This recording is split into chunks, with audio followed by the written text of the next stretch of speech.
Live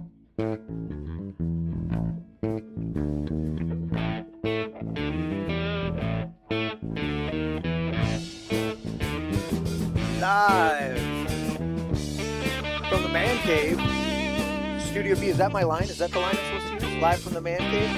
Larry's not here, so he's on his way. But I'll give the announcement. Live from, where are we at? Livingston County? Yeah. Anyways, Constitutional Livingston County. We're here. And of course, I just leaned into my microphone as I'm talking and it went off. On a Resignation Tuesday night rant. Tuesday night Resignation rant. And I see that my screen is not working. There it is. So the rail's not zooming out. That's a good sign. I'm getting audio. You getting audio? Hello. You're not seeing audio? Okay. Anyways, there's the fish. Gay fish. The gay fish. Yeah, the gay fish. Let's get the gay fish. Let's see. And Kanye would know. You're a gay fish. There we go. Mm-hmm. All right, welcome to the show. Was I supposed to announce who's here? Patrick's here. I'm here, yeah. And Ian's here for the first time. Hi, Welcome, nice sir. to meet you. Thank you so much for inviting me. Teddy is, well, Back on the island. as Forrest Gump's wife said, he's on vacation. He needs to get out. Yeah. Yeah, he's up on Mackinac Island trying to straighten those people out. Yeah, good luck with that. We'll see how that goes. But welcome to the show, everybody. Give me some 5x5s that everybody's seeing out there, because I'm getting a little, let's see. Yes, case up. I am going to cover that. That's the big resurrection, or resignation of old Chucky Hughes. Let's see, Dale's in there. What's up, Dale? And, of course, Tim's in there. He wanted me to point out he does the roll call with the E. There we go.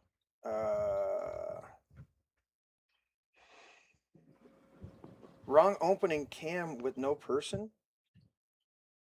Yes. No, Tim. Larry's on his way. Larry had to work late today, and so he's like, I'll be there at some point, buddy. I'm like, all right. And all right. one more load of asphalt. Dude, Asphalt. he called me. He's like, yeah, we're way up at Ian, go that way. Look at your camera up there, buddy. See where you're at? Have a great one. Scoot that way. You scoot that way. There you go. Now you're in frame. See yourself up there? Yep. All right. You'll squeeze over a little bit more when Larry gets here. All right. I always got to grab Patrick and pull him closer. I'm good. He likes, well, you're good right now until you do this. And then you lean back on me. And then you're. That's usually followed up with a snore. A snore and a little bit of slobbering and things like that. But welcome to the show, everybody. What did we do? Oh, we had a phenomenal party. We're going to talk about that, but we had a bunch of leftovers from the party. And they were good. Some mastacholi pasta, mashed potatoes, and of course signature salad. Yep. Lisa from Chopsky's. Shout out to Chopsky's. Lisa made the mastacholi and the mashed potatoes. And the only reason we have those as leftovers is because she got here late enough that all the other food had been. Oh, well, we had tons.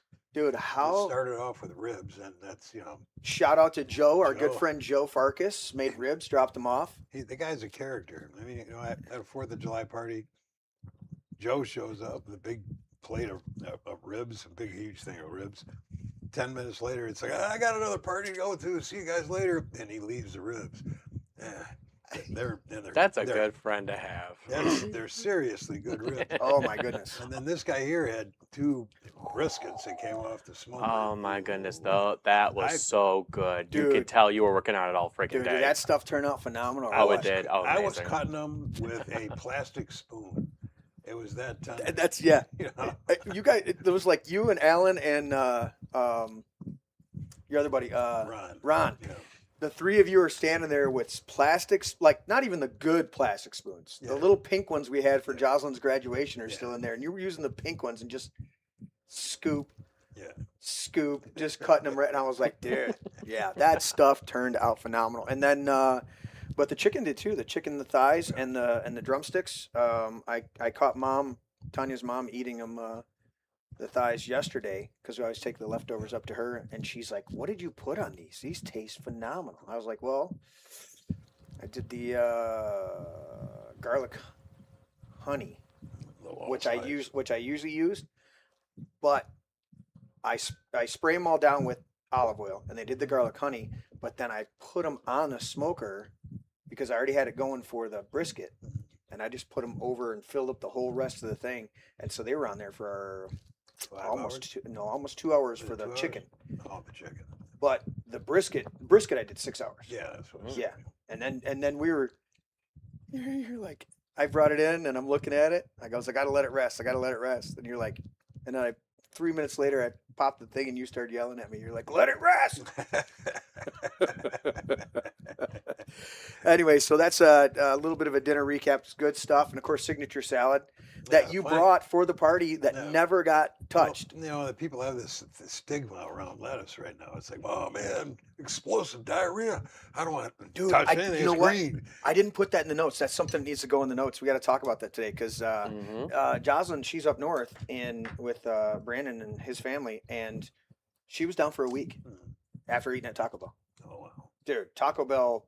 Yeah, Taco Bell will do that to you. But now it's now the recall's hitting a ton of other stores. I got a kick out of it though. I mean, at the party there was this couple that was here from North Carolina. Yeah. And I got to talking to them, and they were like, "Well, we wanted to escape the heat down there, so we decided to come to Michigan." And I said, "Oh, so welcome to 100-degree temperatures, smog from Canada, and explosive diarrhea if you eat salad." How bad was that? I didn't work Thursday or Friday. I came out of the house, got in my truck, drove down here, got out of my truck, got in the barn, and tried not to go anywhere else except back to the house later in the evening. Oh my goodness. It's just, I knock for a living, and it's just... Yeah, did you go out Thursday or Friday knocking doors? Yeah, especially like the first day, my coworker and I could only do 3 hours, and then at the end of 3 hours I told him, "Would you hate me if we called it quits now?" And he said, "No." Well, it's just, and I just drove him home. Jocelyn sent me pictures, text message, so I can't share it with you guys at the moment. But Jocelyn sent me pictures, and she's like, it was looking out there, the back patio. You couldn't see across the bay, which is only like 3/4 of a mile. I'll see if I can transfer these so you can see it. But dude, it was, and this was 2 or 3 days beforehand.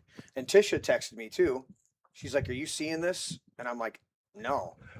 And how could you not? It was everywhere. Well, they got it first because they're up there. Oh. She's up in Tawas, and she sent it to me as a video. I can't even share that, guys. Anyways, but yeah, they were watching out the patio, and they went like this, and you could see that they should be able to see what's going on. And it's like, it was terrible. Thursday was the worst, but every day it got a little bit better. And I remember when it happened, like, in 23, because I was interning for a lawyer at the time. And it's just like some of those mornings, it was so bad. You could swear you were in a dystopian novel. It was that bad. But did you notice this time it was, it had a bunch of my buddies and I talked. It had a plastic smell to it. Oh yeah, it had an industrial feel. Oh yeah. It felt like you were at a campfire, like right next to it. But with somebody throwing in plastic shit. Exactly. Plastic. Yeah. Oh. There were like 7 or 8 different chemicals that they found in that. But back in 23, it smelled like a straight wood fire. Exactly. This time it had this plastic. Yeah, you said with 7 chemicals in there. Yeah, heavy And metals. I'll tell you what, that's when my mom came down with what they originally said was just a little congestion, and then bronchitis, and then pneumonia, and then 3 months later, you've got lung cancer. Oh joy. And she fought it for a year, and Didn't. Yes. Yeah. Lost the battle. Yeah. So, anyways, let's do this. Yes, Tim's telling me I gotta. What'd she say? I'm recovering from that parasite. It was evil. Oh yeah, toxic hell from Taco Bell. Taco Bell. Toxic hell from Taco Bell. But Tim's saying introduce the new guy. I hear Larry. Larry's here. We already took your spot, Larry. You can go back home. Yeah, we had to do the live from the man cave thing. Anyways, it Ian, took three of us, but we got all it done. right. Are you you're friends with Shane? Yes, I've been friends with him for 10 years. I met him in early 2016, right when I was ready to, to take the right seriously, because before then I was a Democrat, and right around 2016, like I walked away before Brandon Struck did. Okay. That's what I like to say. So you're a recovering Democrat? Yes, I am, and right. I've been friends with him I've been friends with Shane for 10 years now. I currently knock for a nonprofit, and I hope to go to law school and finally, go to law school and become a lawyer. Nice. Yeah. Nice. And you're frequently. What was this party? This was probably the fifth. Yeah, probably. Yeah, Sixth time that you've been Oh, here? exactly. Yeah, I'm very thankful to be invited. Absolutely, dude. We had a blast. Oh, absolutely. We'll get Larry up here and we'll go over the show. Right now, I'm going to go over I'm just going to do the quick disclaimer for everybody out there.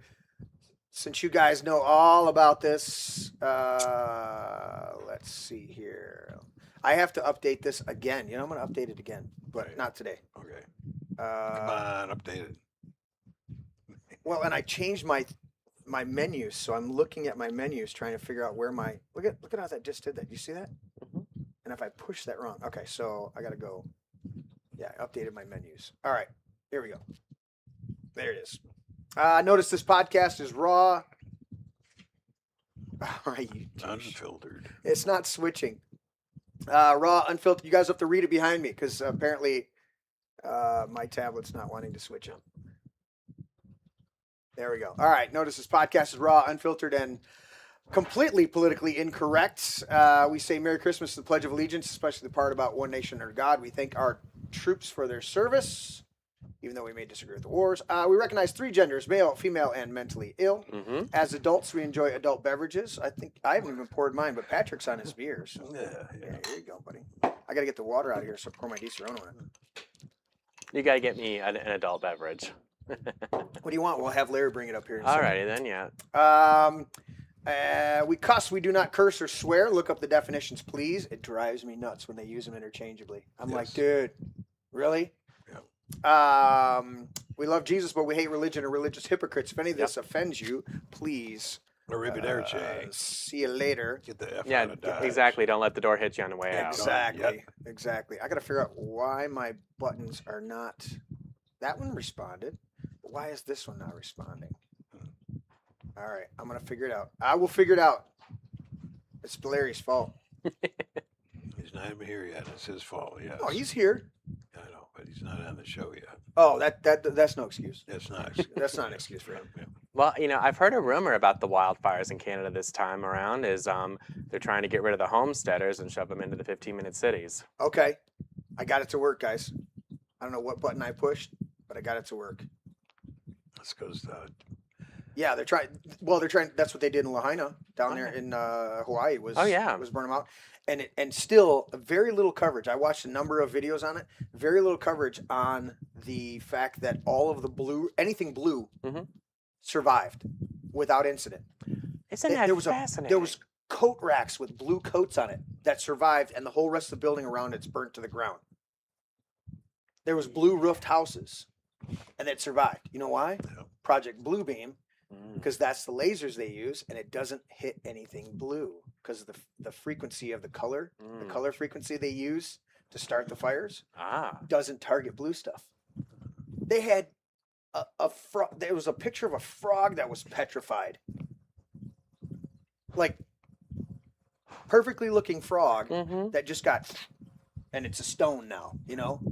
Crazy shit, dude. Crazy. Oh my goodness! Like blue, like the that Eiffel 65 song is not playing in my head.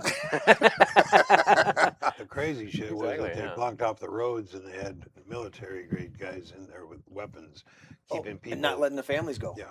Did you ever see that movie, Outbreak? Cuba Gooding Jr., Morgan Freeman, Dustin Hoffman. Anyways, there's this town in California that gets hit with a deadly virus biological weapon, but it was the military had developed it or helped foster it, and so instead of helping the people, they wanted to just incinerate the town and keep their weapon for it. And they had the same thing where people are trying to they quarantined the whole town and people are trying to escape, and they kept they're like their helicopter gunships are coming in and saying, you got to stay here, turn around your vehicles. And these people, at one point, there was one shot where this family drove through a barn, like through the front doors, and then blew out the back just trying to escape. That type of stuff was going on there in Lahaina. There was people that survived because they blew the blockades, and other people that just died, burnt to death in their cars.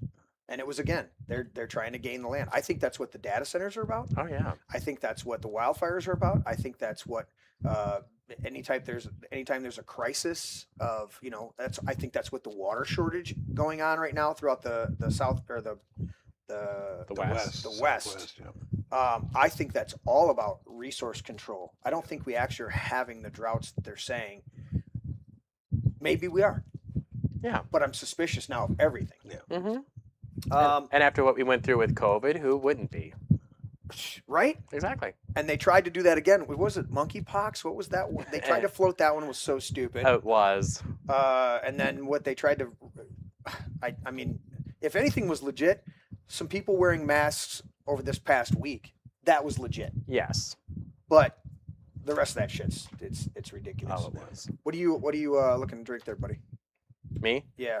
I'm not sure what you have. Oh, we got a ton of stuff. Do you want You want a beer? You want a regular beer? You want a apple drink? Apple drink's fine with me. How about a? I have Honeycrisp. One of those apple beers. You know what? I'm going to go down Sure, there. apple beers. That sounds I'm good. going down there because I'm going to turn this air conditioning off, or I'm not going to sit here. Just take it and turn it up on the little pad. Just turn it up. I turned it up 1 degree. Turned up like 2 degrees, and it'll shut itself. It should have shut off by now. Where's the bad? Right there as you're going through the door. It's right in the triangle for the pool table, just before you come out to the pool table. I promise not to shoot it. Don't shoot. I got the shotgun here. I know, but I was going to tell you. Look. Yeah. So there's the Bush apple drinks. No, that's fine with me. You had those before? Yeah. Okay. Bring 1 or 2 of those. We'll stick one in the cooler. You want a frosty mug? Sure, why not? Bring him a frosty mug, Patrick, please. Thank you, sir. Wow. Now I got to go to the other shots. Let's see where's my shots at. I moved everything around to make it easier for me to do this, and then I have to look and make sure I know what I'm doing. Let's see. There it is. There we go. See, now tight shots there. Yeah, I'm not going to do any more disclaimers. It's good for the night. Everybody's happy. Yeah, Outbreak was filmed in Ferndale, California. I lived there. Of course you did, Tim. You lived in 15,000 places in your life. They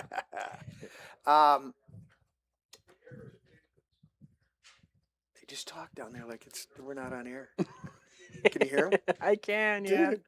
Oh my goodness.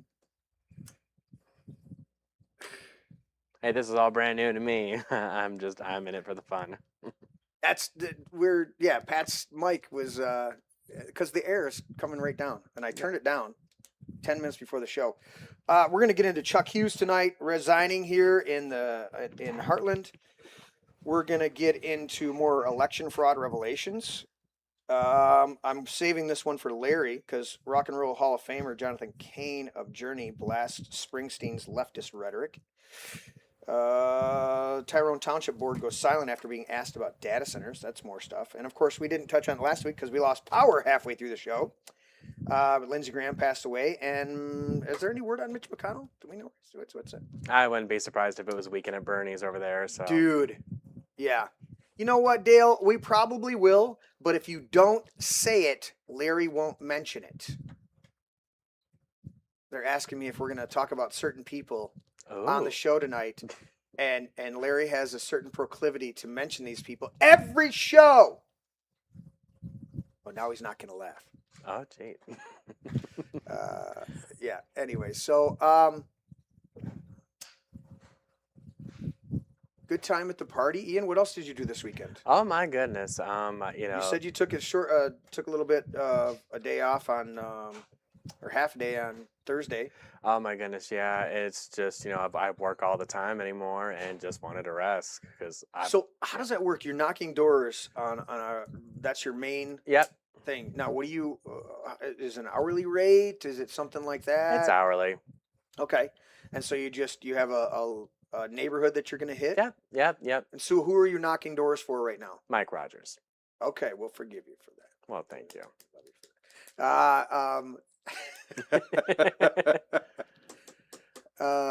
So did you go out Saturday? Did you go out Friday? I did Friday. I did a little bit on Saturday. Saturday was our big day and everything, and so yeah, I basically worked 6 days in a row last week. So Wow. yeah. Okay. Well, it's the joys of the economy right now. I mean, Right. it's good to know that we don't have a real economy anymore. It's nothing more than a circle jerk among a handful of tech companies. Exactly. So when you go knocking doors, what's your approach? Because I never liked it when the church told me I had to go out and evangelize, and I'm not a big fan of it doing it political. I'd rather sit here and do this. Oh, I don't blame you at all. I don't blame you at all. It's just, I've done it for 3 years with my particular job, and before then, I worked on Trump's campaign in 2020. Okay. So who you're Mike Rogers right now, but who else have you knocked doors for? I guess before Rogers, it was a lot of like local candidates, like state rep and all that. Okay. Did you go out on Saturday with everybody to do it for Steve Carra? I had to work, otherwise I would have done that. Oh, you were working knocking for Rogers, so you couldn't knock for them. Yeah. Yes, otherwise I would. And I was here prepping. I mean, like I said, I had that brisket on by 11 o'clock in the morning, and so it was ready. And I'm like, guys, I can't. Oh yeah, like I'm very I like my job. I like the people I work with. Want to make that quite clear. Don't get me in trouble. No, that's fine. Oh yeah. Yeah, because Saturday, that was when Jake Lang and Jaden Scott ended up being here. Ah, nice. They were here, hung out. A whole huge crew was here. That's cool. And so I was doing that, prepping for Sunday. We had the party on Sunday. So my weekend was just jam-packed. Oh, yeah. Jam-packed. Oh, yeah. Yeah. Let's see. Yeah, that's how you spell Ian, right? Yeah, IAN. What? Did I spell it wrong in the title? Now you feel like a dumbass. Okay. Yeah. And it's Hillam? Yes. Hillam. Yes. So kind of like Willem. Yeah, it's Hillam. Yeah, it's English, so yeah. I always think of Braveheart. Oh, Willem! Yeah. Exactly. Go back home, boy, footy. Exactly. Back on Oh, my yeah. hand. Oh, yeah. Yeah. All right. Thanks, Tim. I'm glad you got that worked out. Case up saying hi. Have you ever met Kelly? I don't think you did. You have. No. If I probably did, I don't think I probably would recognize her. Yeah, but, yeah. Kelly's been so busy. Moved the office, and then of course apparently she was dealing with the parasites from the lettuce. There. Well, that's what we get when our food system is too centralized. Cold. They're cold. Like really cold. All right. No mug. Yeah, thank you for grabbing this, buddy. I appreciate you. No, have Larry. Was Larry eating? He's outside. Oh, he's outside smoking and eating? I'm gonna go get him a mug. Smoking. You know what? Dude, thank you, Patrick. Well, thank you, sir. Smoking and eating and smoking. I don't even know the rest of the song. That was all I got. Okay, so you're knocking doors, you're doing stuff like that. What other things you're involved in? You're involved in Log Cabin Republicans. Yeah, Log Cabin Republicans, they're the gay Republicans. And I've been involved with the local chapter for Metro Detroit since it was established in December of 2021. Okay. I was on the board last cycle, but for this new cycle, I'm chapter president. Okay. Yeah. That's pretty cool. Thank you. So what's the main message that comes out of that? I mean, obviously Republican. Yes, absolutely. It's for it's a good, it's a clubhouse for gay Republicans and their straight allies. Okay. To find an immediate, so yeah. Right. Because like I said, when you're gay and you're on the right, the gay left gives you so much shit. They really do. Right. Yes. Right, because you're not part of their club anymore. They can't control you. Exactly. What was it? I mentioned to you while we were having dinner. Gays Against Groomers. Oh yeah, love them. There's another one too. There's another big group. Because Gays Against Groomers, that's the two chicks, right? Yes, I believe so. And then there's the. I know there's another group that's huge on that, and because they can't stand the Alphabet Mafia and their bullshit. Oh no, they can. I know there's the LGB Alliance. Notice the lack of T in that. And that name. Also, Brandon Struck with his Walkaway movement. That's almost 10 years ago now. Right. And so many gay people have hashtag walked away from the left. Oh, thank you. Hours freezing that Oh, thank you. Yeah. He spent hours freezing. Oh, nice. Yeah. And Yeah, it's just like there is it's this grassroots movement, Yeah. and the quote unquote the new rainbow flag, that is such an emblem of everything is like gay, like OG gays have been essentially kicked out, have had their movement taken from them. They're now footnotes. Right. Yeah, and it's Right. just like the movement was supposed to be by homosexuals for homosexuals, and it's basically these new people who've Now taken it's over. now They're it's they're basically straight with extra steps, as I've heard before, and it's so true. yeah. Well, and it's a difference between these ones that who I heard the other day. They said this isn't about an actual person dealing with, because we had you know Jay Mm-hmm.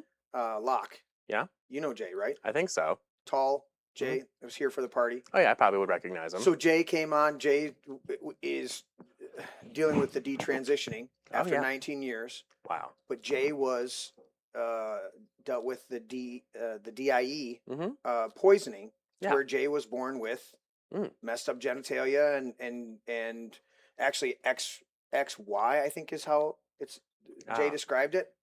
But true people that I wouldn't say, they kind of corrected me a little bit, not quite hermaphroditic, but dealing with being chemically poisoned, and to where it could be chemical, but in the most severe cases, it's deformities. Like Exactly. Yeah. Jay said, he went through, what was it, 12 surgeries as an infant Oh my. to try to repair everything, and was able to father 3 children. Sadly, the second one passed away, stillborn, but fathered 2 children. Exactly. Yeah. But then got to a certain point in life and just had this crisis of, who am I really?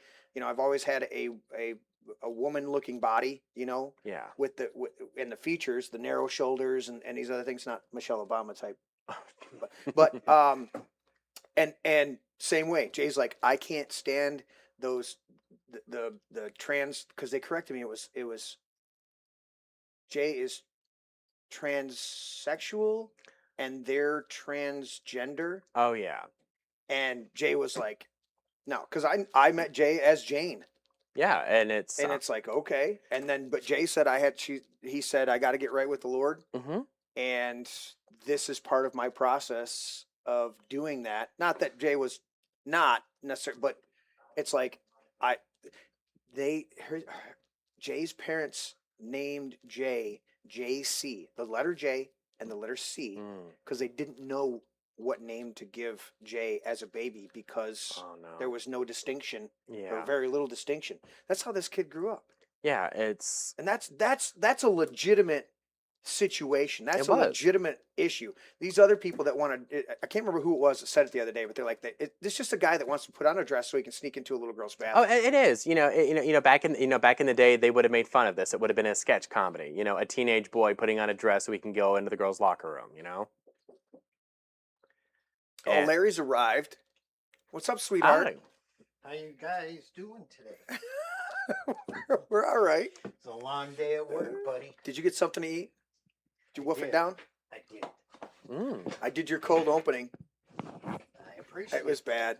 It wasn't anywhere near the. Dude, it had no flair. It had no power, no kick to it. It just sucked. When I was a teenager, this movie came out called Trans America. It was about this transgender person, and back in the day, this was only 20 years ago. Yeah, you had to go through so much hoops back then to get the surgery and all that. Yeah, and the point of the movie is that they father, the transgender person fathered a son, and they had to make it right, meet them and settle it before their psychiatrist would allow them to get the surgery. Yeah. Well, and there's a whole bunch of little, I know it's predominantly young girls that are now suing and winning. Oh yeah. Against these doctors, because they had an hour and a half. Oh my goodness. Of counseling to do breast removals and sometimes bottom surgery. And you're like, and then they wake up 2-3 years later and they're like, I don't psychologically and emotionally feel any better. That didn't change me. That didn't help me. Oh, yeah. And they're like, now they're going, you gave me an hour and a half and approved major life-changing surgery. You want to know why Gays Against Groomers is so big? Like why a lot of OG gays like myself and them are so vehemently against the trans kids? Because they're very gender non-conforming, and when a lot of regular gay people look at these trans kids, you want to know what they see? Themselves when they were that age. Right. And I was, like I said, when I was really little, I was a very effeminate little boy. Okay. And I'm wondering, like, had I been a little boy now, would they try to trans me? Exactly. Exactly. And I just ended up just gay, you know? And I wonder about that because again, we watched, we had them on the show, and that was a huge show with Jay. Yes. I think we were 1,500 or something like that. I don't even know. By the way, nice to meet you. Nice to meet you, sir. Larry guys- Parsons. There you go. Did you Have meet we him met at the before? party? We probably have, He's yeah. been at the party last. He was at probably- the party on Sunday. Oh, Mhm. okay. Yeah, probably. He's been here multiple times with Mhm. with Shane's crew. Yeah. Yeah. You know, I want to chime in on this, and I think Is your mic on? It should be. Okay, I'm making Can sure. you hear me now? Yeah, give me a test. Can you hear me now? Let me check you over here. It doesn't sound like. Yeah. Go ahead, buddy. I can Okay. hear you. You took care of it? Yeah. All right. I think the problem gay people have, it's like my brother, for example, is the LBGTQ Mhm. makes them look bad. Mhm. Some people just want to live a private life. Mhm. They don't want to shove rainbow flags up everybody's butt Mhm. Right. and beat them over the head. Right. They just want to live a private life and be left alone. Right. And what's wrong with that? Mhm. Nothing. You That's know, what we've said. what's wrong? We've been I mean, consistent on that the whole time. I mean, Exactly. I hate to be crude, Right. but should I put a bumper sticker on my truck that says I like vaginas? Right. I mean, come on. It's the same concept. Do I don't walk around we- going, "Hey, Yeah. you know." Do I need to I'm put hetero. do I need to put a flag on my truck? Exactly. I mean, the whole thing.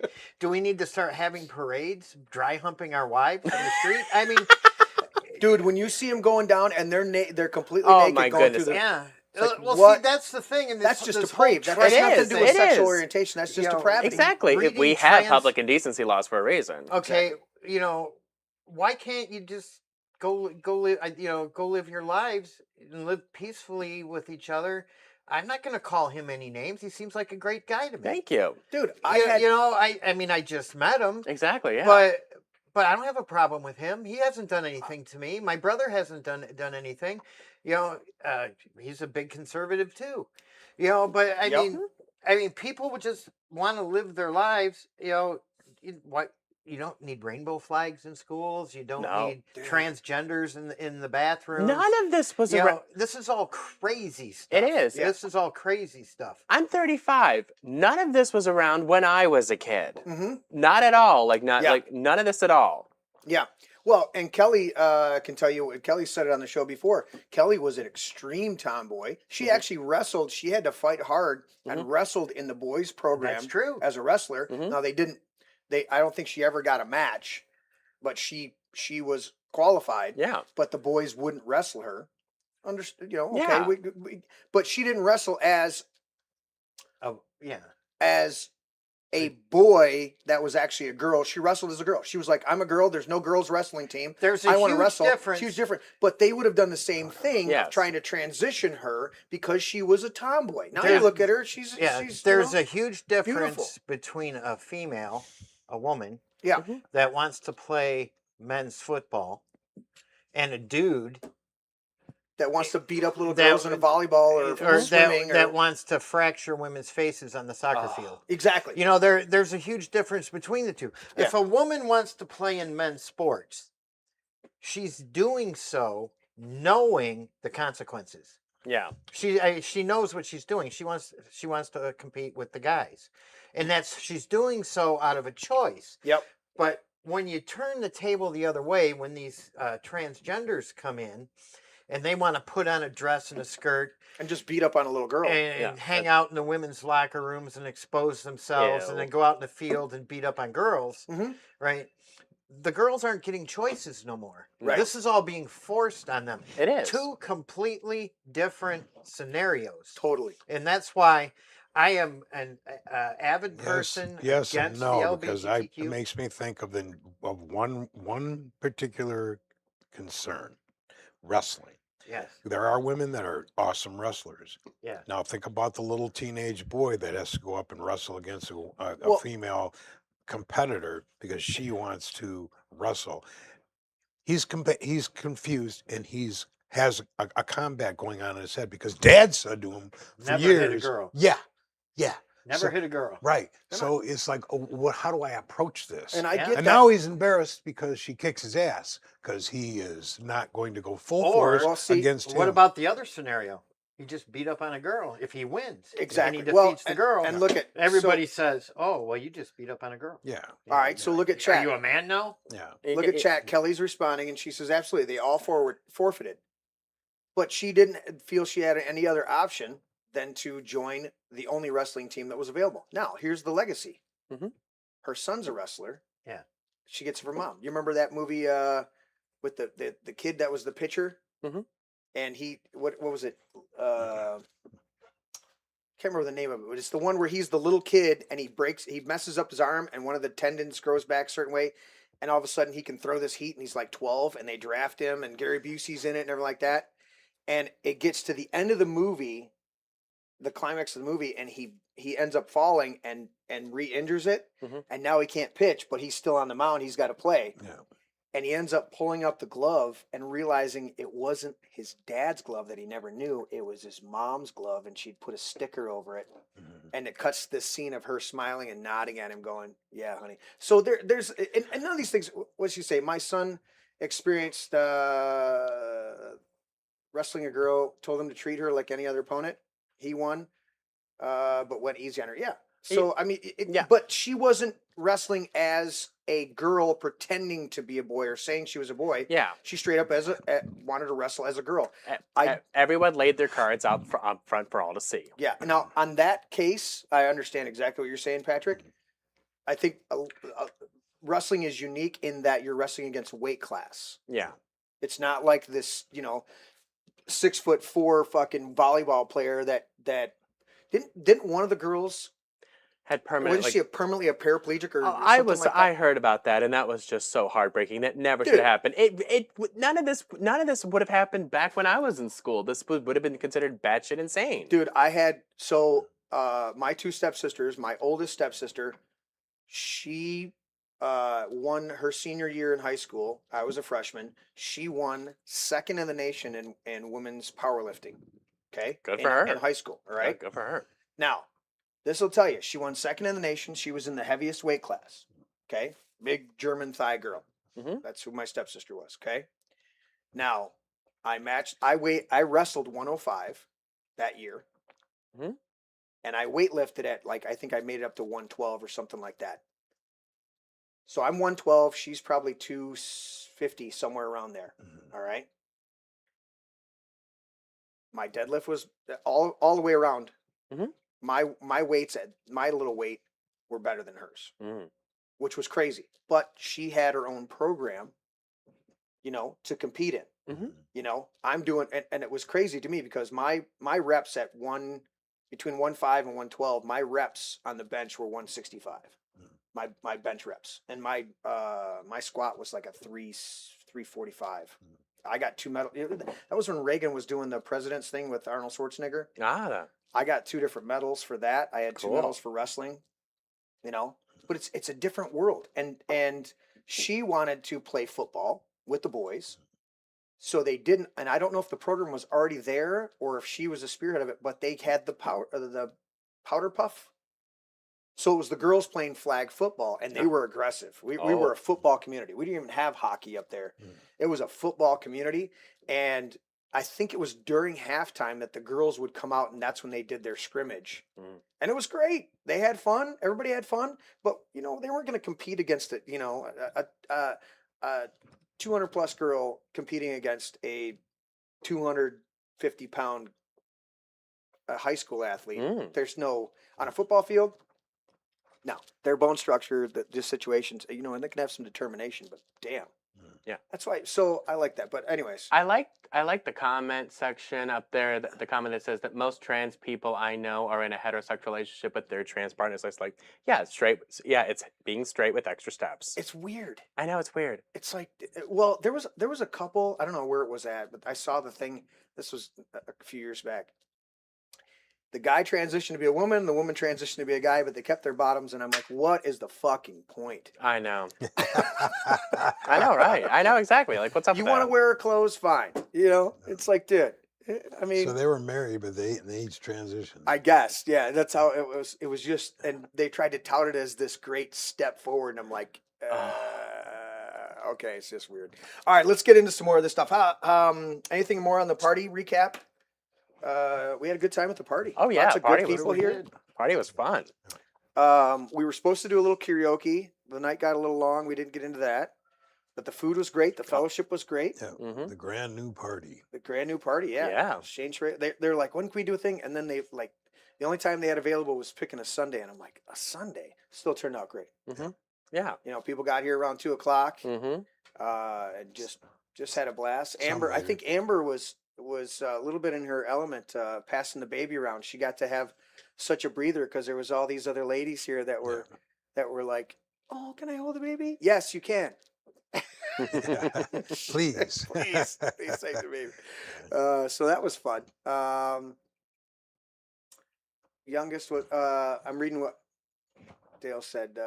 That's where my girls went to school. Youngest was an assistant coach for the junior high boys swimming. Okay, that's what I'm saying. Is when you're straight up, when you're honest and upfront about it. Oh, yeah.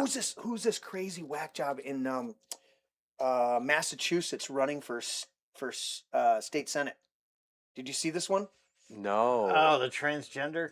Total transgender, and the campaign. I don't know how to address what the person is, but I think the one, and dude, it's a rambling, just. I think one thing that I do with my campaign is just to be honest.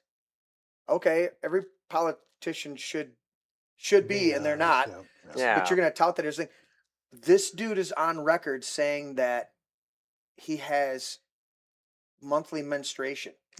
Out his ass. Yeah, Out his ass. Yeah. Out his ass. Yeah. Right? Yeah. Oh, my goodness. So, in other words, Yeah. he basically bleeds out his ass every month. So we're like, no, that's called hemorrhoids, buddy. Yeah. And you need to get that checked right away. You could swear that South Park would make this person up, you know? Well, do you remember when they did the season? Oh, yeah, with Mr. Garrison as Mrs. Garrison? Mrs. Oh, yeah. Garrison, but also they did the whole transgender where it was it wasn't quite Macho Man, but it was yeah. they took the idea of Macho Man. Yeah. Just, I'm gonna wrestle against this woman. I'm a proud woman. And it was Macho Man Randy Savage, Oh, my. Randina Savage, Savagina or something like that. It was like, what the hell?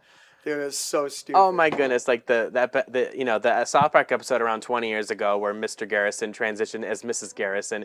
He's in the OBGYN office thinking that he missed his period or something like that, and the doctor just explains it to him quite bluntly.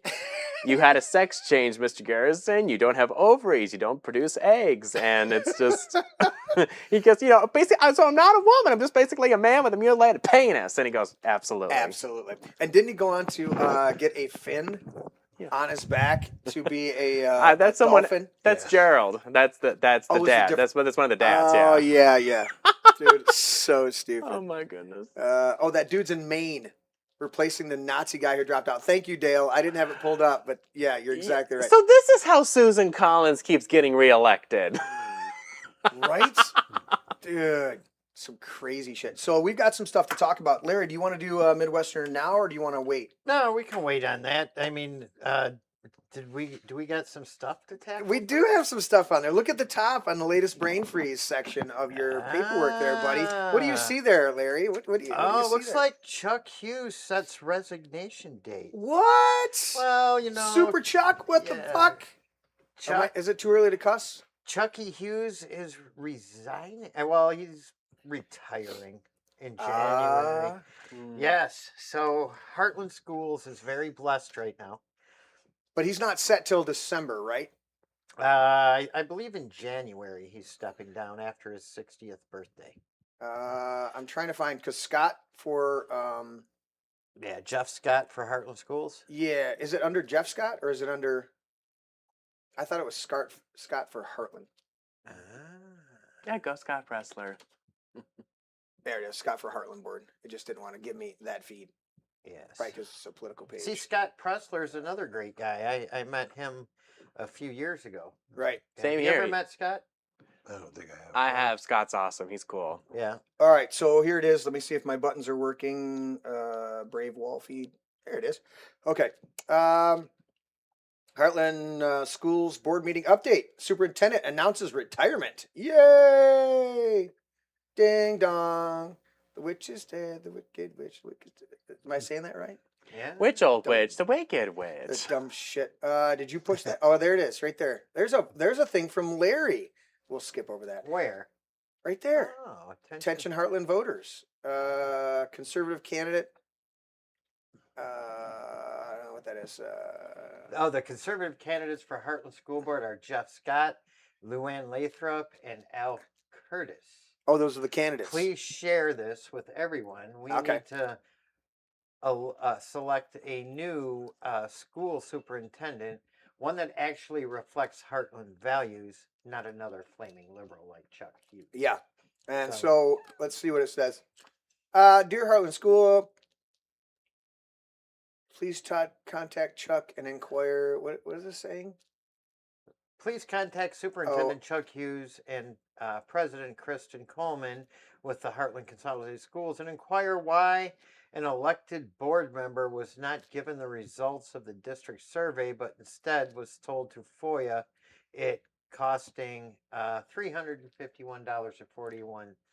$351.44. To be clear, an elected board member, trustee Jeff Scott, was denied access to the results of the district survey that included parental input, hindering the board members from doing its job that he was elected to do. So you're disgraceful. And see, this is why Chuck Hughes needs to go. you're part of the board, but you've got to request Yes. stuff that should be in triplicate put in your hand, saying here's the results of what we did and what we paid for. But Jeff had to file a FOIA request for it. What a And be charged. fucktard. Fucktard. That word was selected for a reason. Very nice.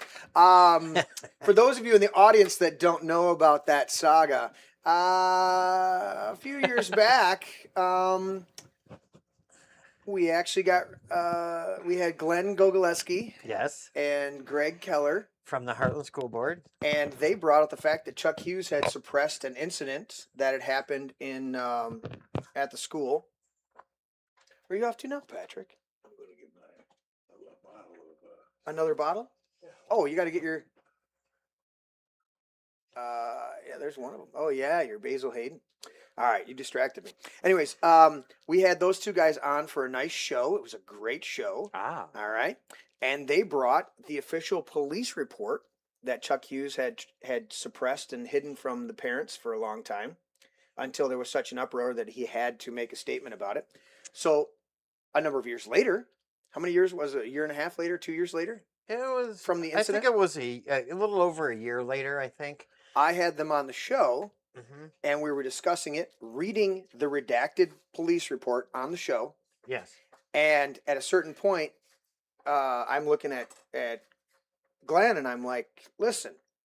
So I said, so you can't deal with this kid.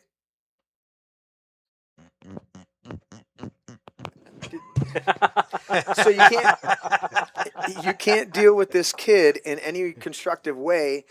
You actually have to let the kid spaz out and remove everybody else from the Yeah, and situation. you got to remember this kid was throwing chairs around. He sent, I think, 2 teachers to the emergency room. to get checked out. Yeah, to get checked out. And said, I'm going to go home and get one of my guns and come back and fucking kill you all. Oh Yes. wow. That was in the police report. Yes. Oh, wow. Now, so I said, so the policy that the school has is that you can't restrain that child in any way. You have to let him just go at it. And Glenn said, absolutely. I said, so some fucktard can go off and there's nothing you can do about it. Basically threatening another Columbine, and you're not going to do anything about it. So Right. they censured Glenn and Greg at the next school board meeting because they didn't correct the host for calling that kid a fucktard. I'm like, go back and watch the video. You did not call I did that not kid. call that kid a fucktard. I said, so you're telling me the policy is that if some little fucktard goes off, Yes, you can't do anything to protect the rest of the kids. that is correct.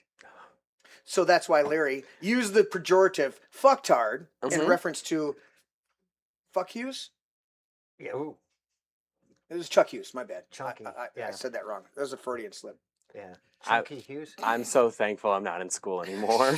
Yeah. I'm thankful crazy, it's isn't it? basically another lifetime ago now. Dude, So yeah, and I yeah, never had and that he's shit. he's been Hartland's biggest problem for a long time. He's So needed to go for a long it's- time, but yeah. he worked behind the scenes to keep. I mean, Just enough of a how long have majority I to keep been in how long office. have I been on the show now? 3.5 years? Is that right? Working on 4 or is it Something like that, yeah. So and he's been a problem the entire time. right? He's needed to go. Yeah.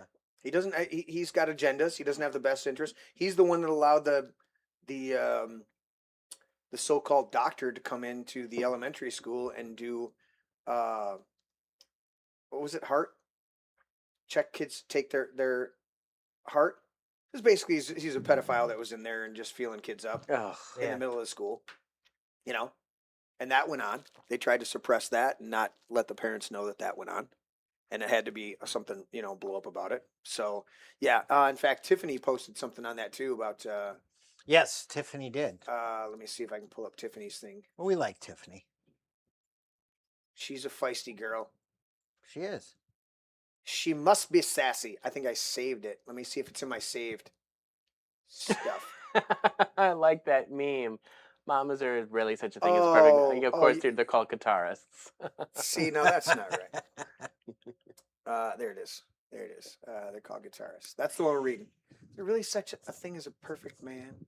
I don't know who put that. It's got to be the Fender Stratocaster Club. And of course, it's Scotty, so I gotta like that one. He's the guitar player. Nobody likes the bass player. They don't invite him to the party. Oh, yeah. Babylon B has been putting out a ton of stuff, dude. That's been hilarious. Have you guys noticed that? Let's see. Oh, dude. Speaking of the Taco Bell, I'm not seeing the thing from Tiffany. I'll have to look her page. Oh, I like that meme with the weed. Who's Yeah. the devil's lettuce now? Well, you know what's funny is the FDA, I guess, issued an apology to Taylor Produce or Taylor Farms, whatever the name of it is, Yeah. because it was a false positive. Oh, where's it coming from? You didn't hear that? No. Yes. I just heard about all That the was it was all over the news. explosive diarrhea and shitting themselves. Yes. Of course, Well, eating a Taco Bell will do that to yes. you. And know? of course, Amos Miller in Pennsylvania is still being attacked by the state and federal versions of the FDA for selling his Amish produce and meats and milk to all of his customers, millions of customers he's had over four decades. Not one complaint, 0 complaints ever. And Yeah. the FDA goes after him. And I hear updates from Robert Barnes because he's his lawyer. The 1776 law firm is. The Amish farmer who doesn't use the petrochemicals and all the Correct. other garbage that's in our food. And doesn't need FDA approval because he's selling good products that are awesome. By the way, did you bring me my milk? Oh, basically the food our forefathers ate. Oh. No problem at all. I That's good have to know. not had that opportunity. Is it in your fridge? No. I haven't Oh, been yeah. able to get to my sister's house because I've been on I been on 12-hour shifts. I knew you were working today. Yeah. I work Saturday, it's I do apologize. No, it's all good, buddy. I love this one. Who's the devil's lettuce now, buddy? One gets you high, the other one gets you stuck on a toilet for a couple hours. A couple hours. Maybe a couple days. Oh my days, goodness. dude. And it's bad. The people that are dealing with it are like, quite literally, holy shit. Yeah. Montezuma's Revenge here in Michigan. Oh my Dude, goodness. Taco Bell. Yeah. You know what? I am so thankful the last time I went to Taco Bell, they were like, we're currently out of lettuce. Is that okay? And I had no idea this was going on. I'm like, yeah, that's fine. I pick half that shit off anyways. So I'm eating it for the taco. I get a steak chalupa. I want sour cream and and cheese on there. That's my focus with the steak. And yeah, so now I'm like, I'm glad there was no lettuce. Yeah. Oh my goodness. It's like I watched a compilation of Taco Bell ads from the 90s, and them advertising those prices are it's so heartbreaking considering how much everything's gone up in price. Dude, I'm trying to think of that. I remember walking into Taco Bell and it was they did a whole remember they used to do 59, 79, 99? Yeah. For the regular taco, Mhm. the Taco Supreme, and then it was what, the Burrito Supreme or something like that, Yeah. whatever it was. I remember the day I walked into Taco Bell because we were doing construction over in Waterford. We built condos over there, and the guys all jumped my truck. We head down for lunch. We would do our rounds. We'd always hit Pizza Hut buffet on Fridays. I'd take them there for lunch, but we'd pick whatever lunch, and it was right down the street.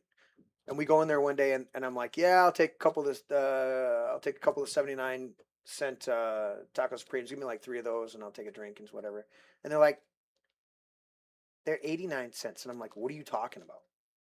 Oh, and the lady looked at me with a straight face. She's like, that's always been the price. I'm like, what? Last week it was 59, 79, 99. Oh no, it's always been 69, 89, and 109. I'm like, you're gonna lie to me about a dime? Yeah. Per taco? Mm-hmm. I'm like, come on, man. But yeah, I remember. Where'd you see the stuff on there? So she literally wanted to start a fight literally over pocket change. Yeah, but where did you see the ads you're talking about? It's on YouTube. It was a bunch of compilation of Taco Bell old ads prices? from the old prices. Like, oh my goodness, dude, it's like $15 now to get a regular meal. Exactly. It's outrageous, and it's just out of all the taxes out there, inflation is the most insidious because it keeps the poor poor. Yeah. Exactly. Inflation is taxation by another means. It is, and it's the most insidious of them all.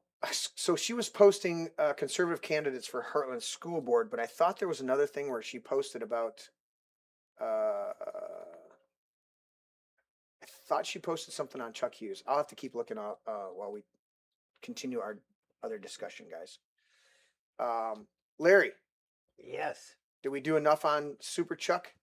Yeah, it's the lame enough duck on Super Chuck before you make me up, Chuck.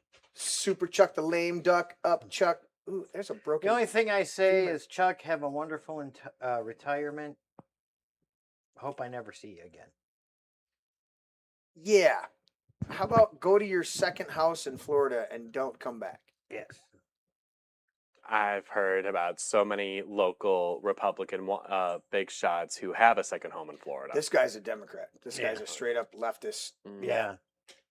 Yeah. I don't know that you heard, but we actually, Hartland Consolidated Schools had a problem with boys in the girls' bathrooms. There was actually teenage girls that were begging the school board to get the boys out of their bathrooms.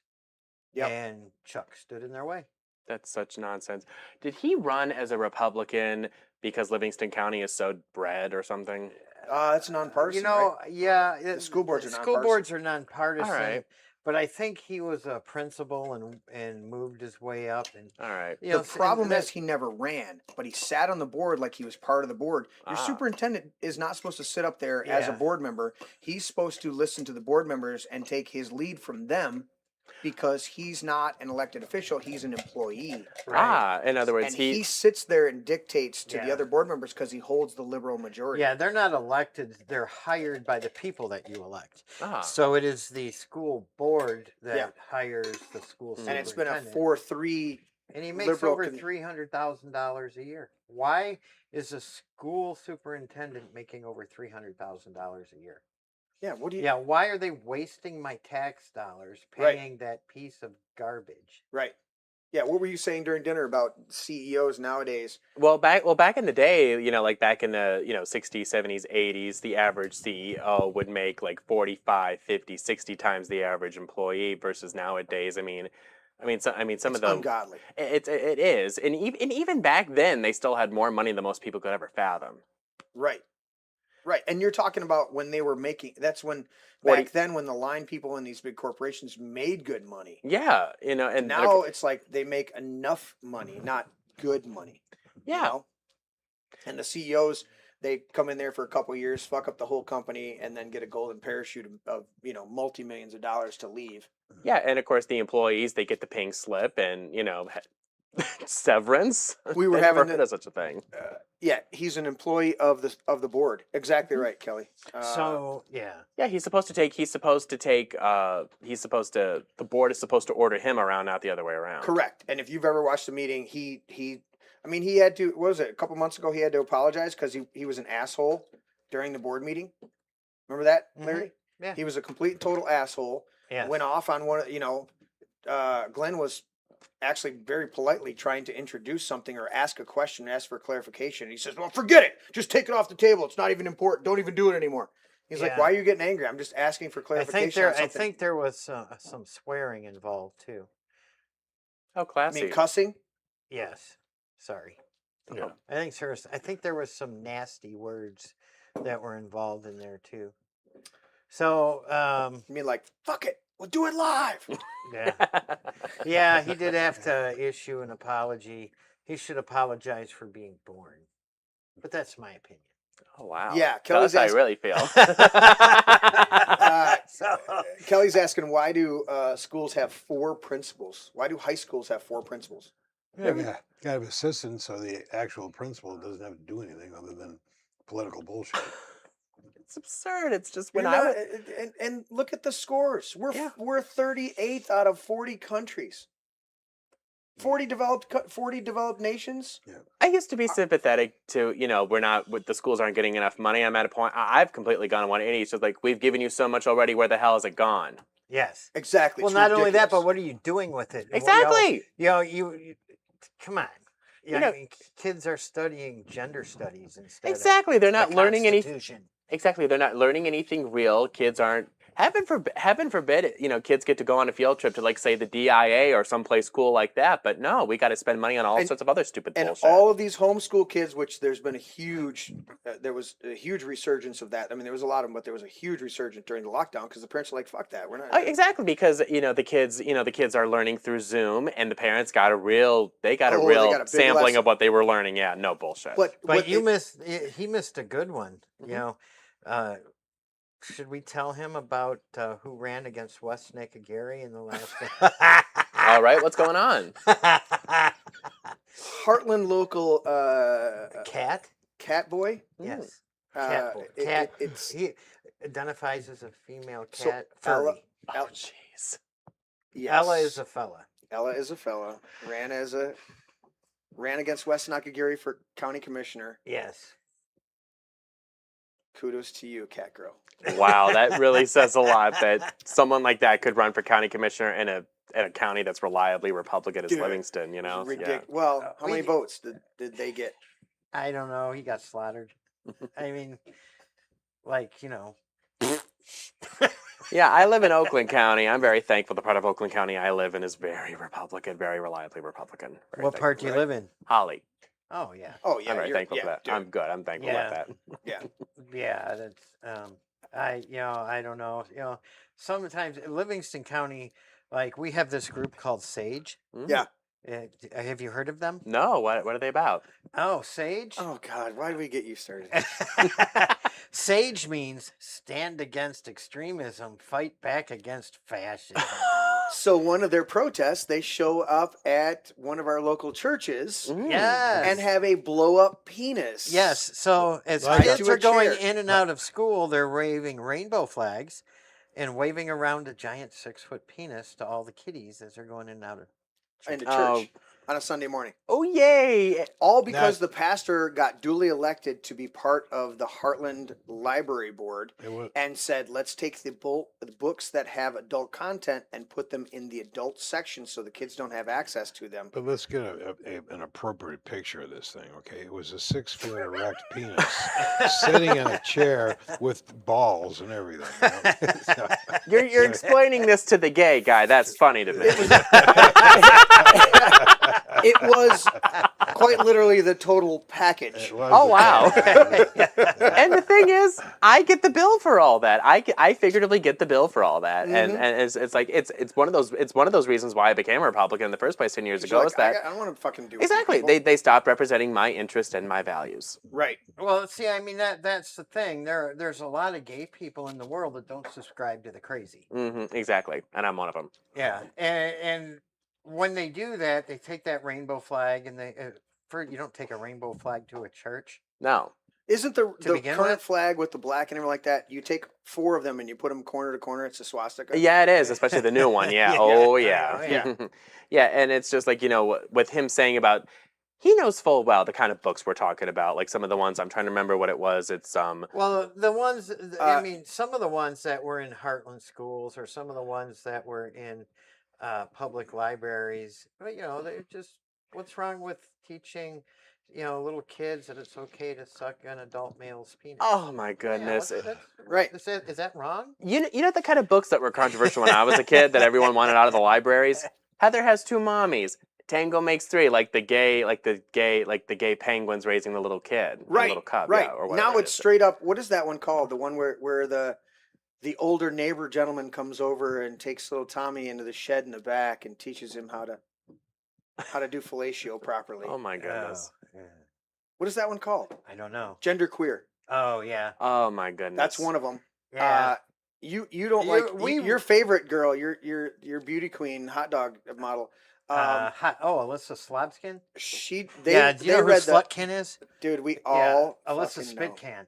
Yeah. You've watched the show at least Do you once. know there's a video of her reading transgender books to See, I literally opened that can of worms. And Oh, let Larry walk Alyssa into Slotkin, this. our current senator. Yes. Oh wow. Yeah, she's reading the I Am Jazz. I Am Jazz. Oh. Publicly.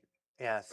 Like I said, like the Heather has 2 mommies and Tangos makes 3, and this is back when gay marriage was the culture war Right. issue. It's just like that seems so quaint now compared to this stuff. Oh my goodness. It's so tame compared to what I mean. It's like, dude, and the thing was back then. I remember even saying, you know what? Mm-hmm.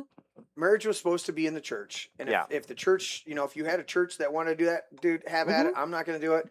But here's the other thing: you'd have more rights and opportunities if you did a civil union. Oh yeah. Which was already on the books and already available for any gay couples to use. Right. Well, and instead of doing that, they want to make sure that the one Christian bakery in a huge fucking town with 100 bakeries, that's the one they go after and target to sue them into oblivion because they won't make a cake.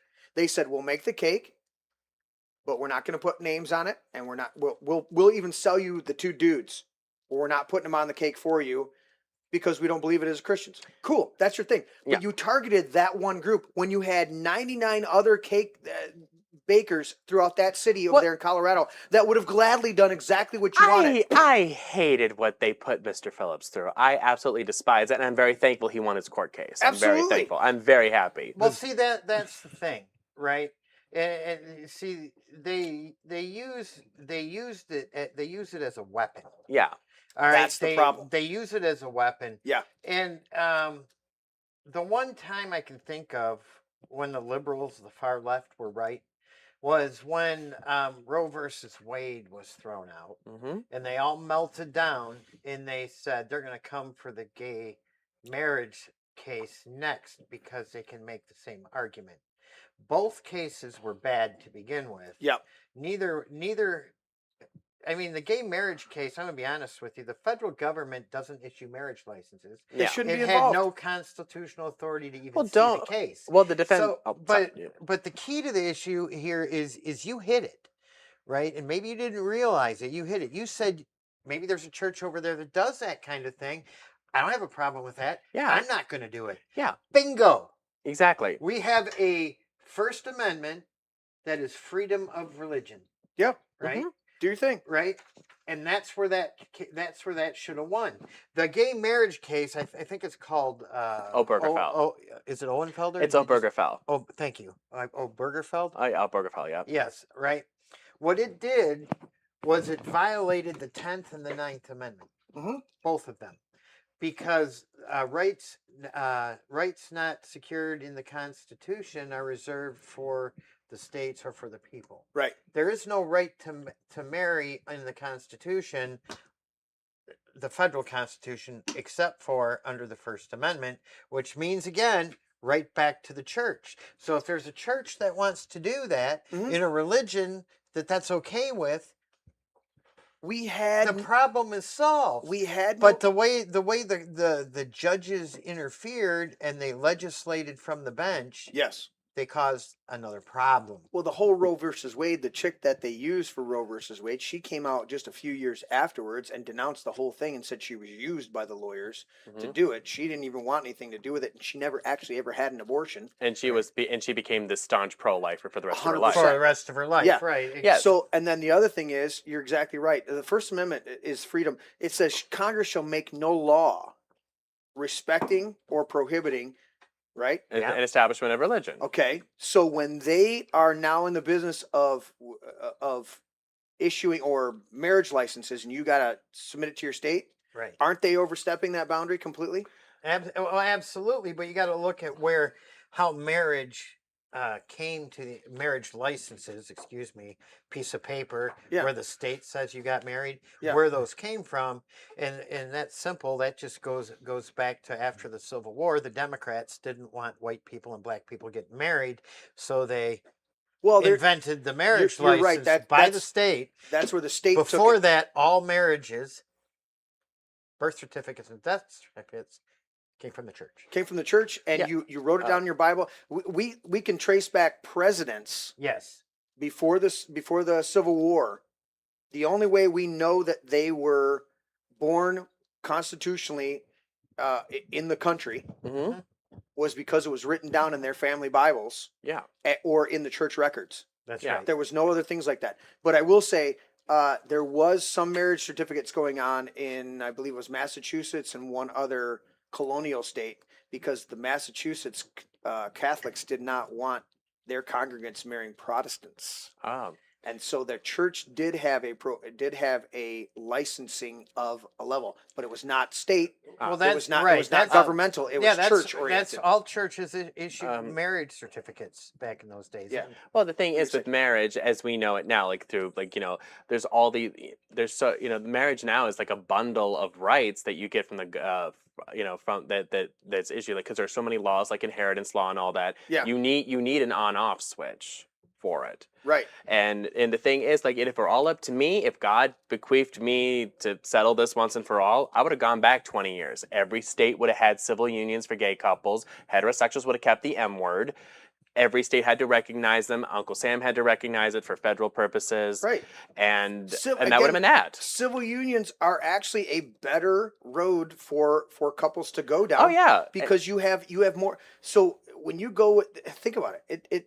You can get married. I don't know what the waiting period now is, like 3 days or whatever the hell you got to do, to get your thing. And you can do I've had to do it for a couple where they forgot to fill out their paperwork on time, and the ceremony's on Saturday, and this is Thursday, and I'm like, do you have your certificate ready? You got all your thing? No, we didn't. I'm like, all right. And as a minister, I'm filling out paperwork so that we can go to the courthouse first thing on Friday morning so they can get an expedited marriage certificate by Friday afternoon because they didn't do it in their 3 days. So I've been down this whole road. But the thing is, you can get a civil union, and if you want to do some ceremony, you can get a magistrate.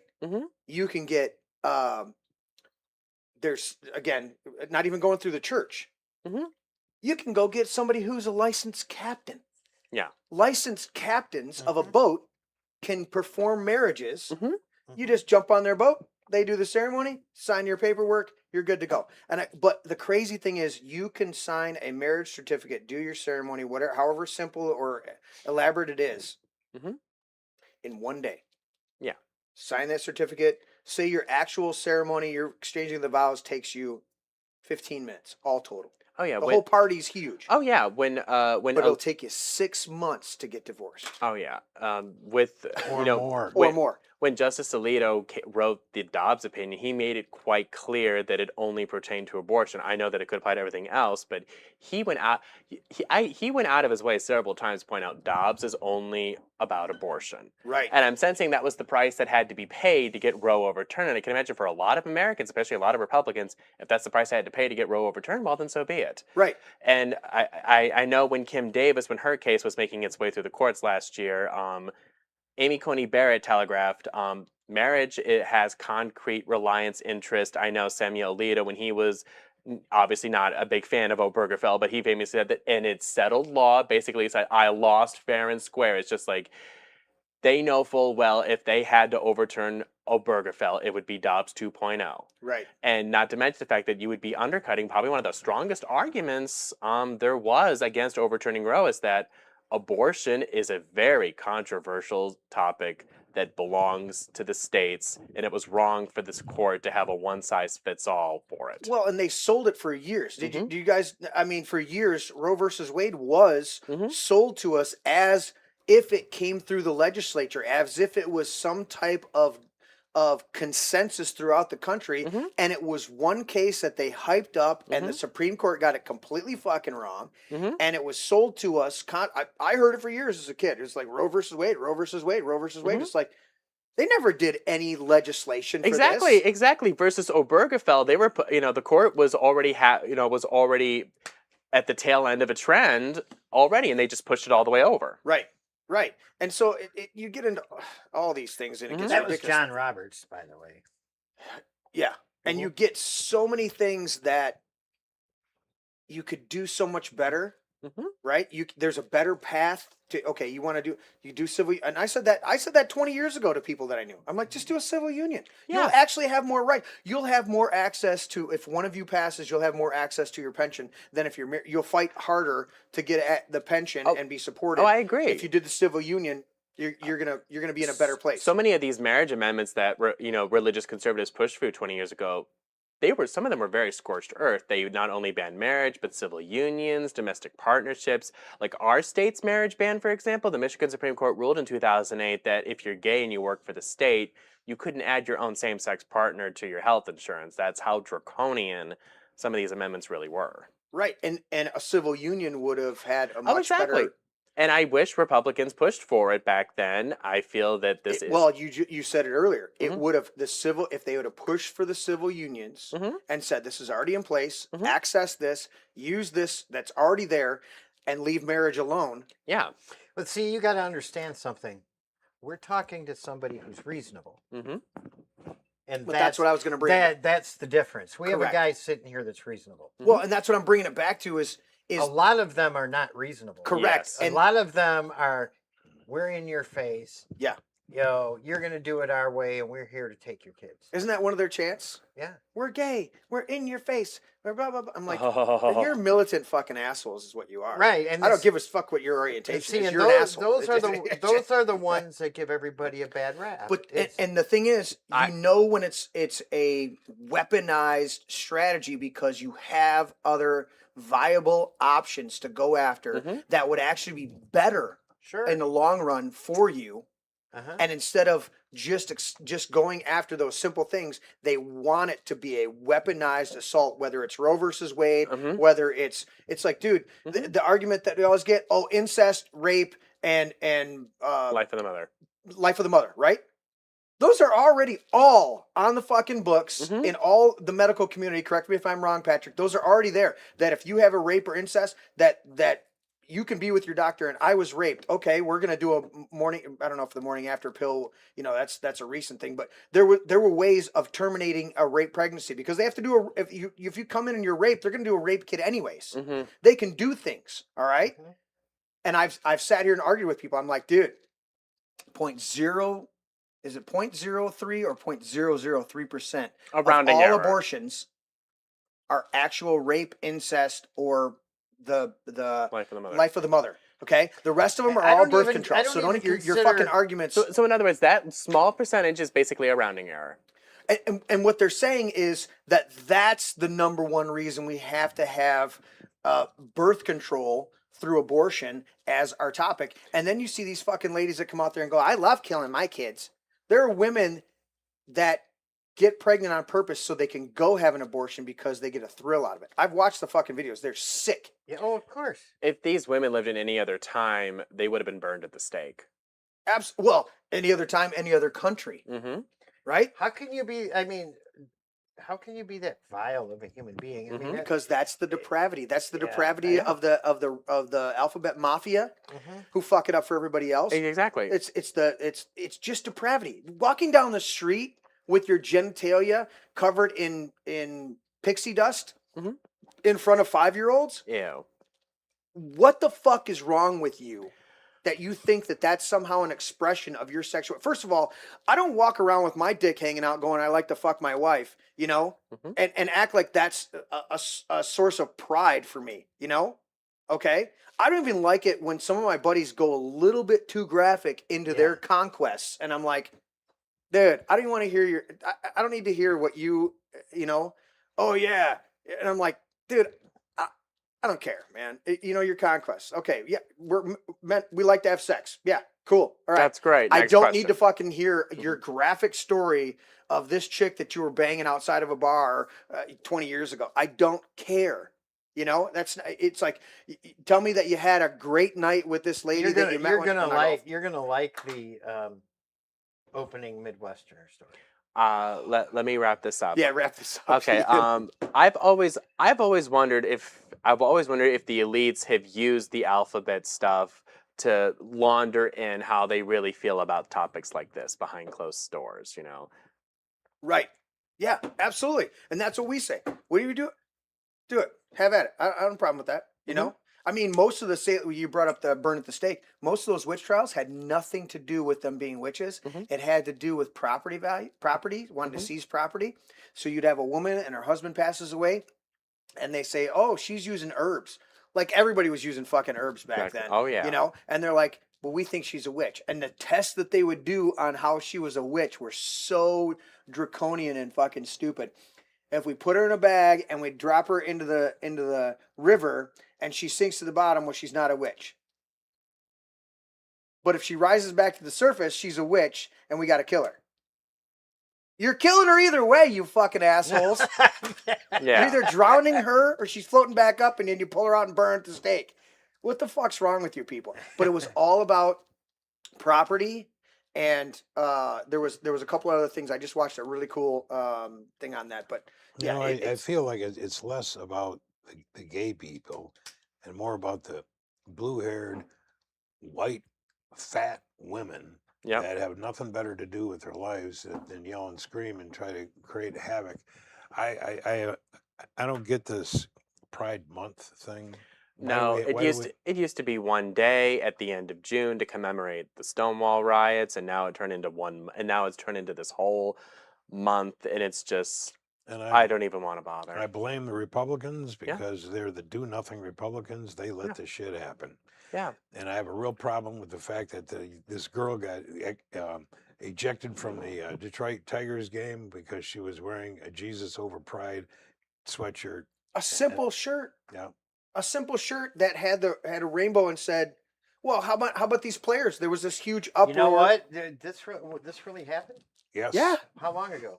last month during the Pride Month. I can send you the thing on it. I thought She I had it. literally- Has she sought legal representation? I don't know. We haven't followed up on it, but she literally had a shirt on said Jesus over pride or Jesus something like That's that. religious free speech. Well, look what they tried to do with the baseball players. And they that- didn't denounce No, and that was gays or LGBT No. or anything like that. They simply put the scripture verse on their hat. Was it Genesis 6:23 Yeah. that says, "I, the Lord, have set my rainbow in the heavens as a covenant between myself and mankind, that I will never destroy the earth with a flood again."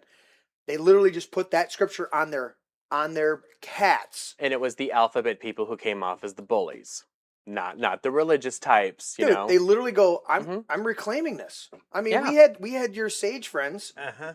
come after us because you and me and Mr. Coffee. Yes. I posted the one of the little So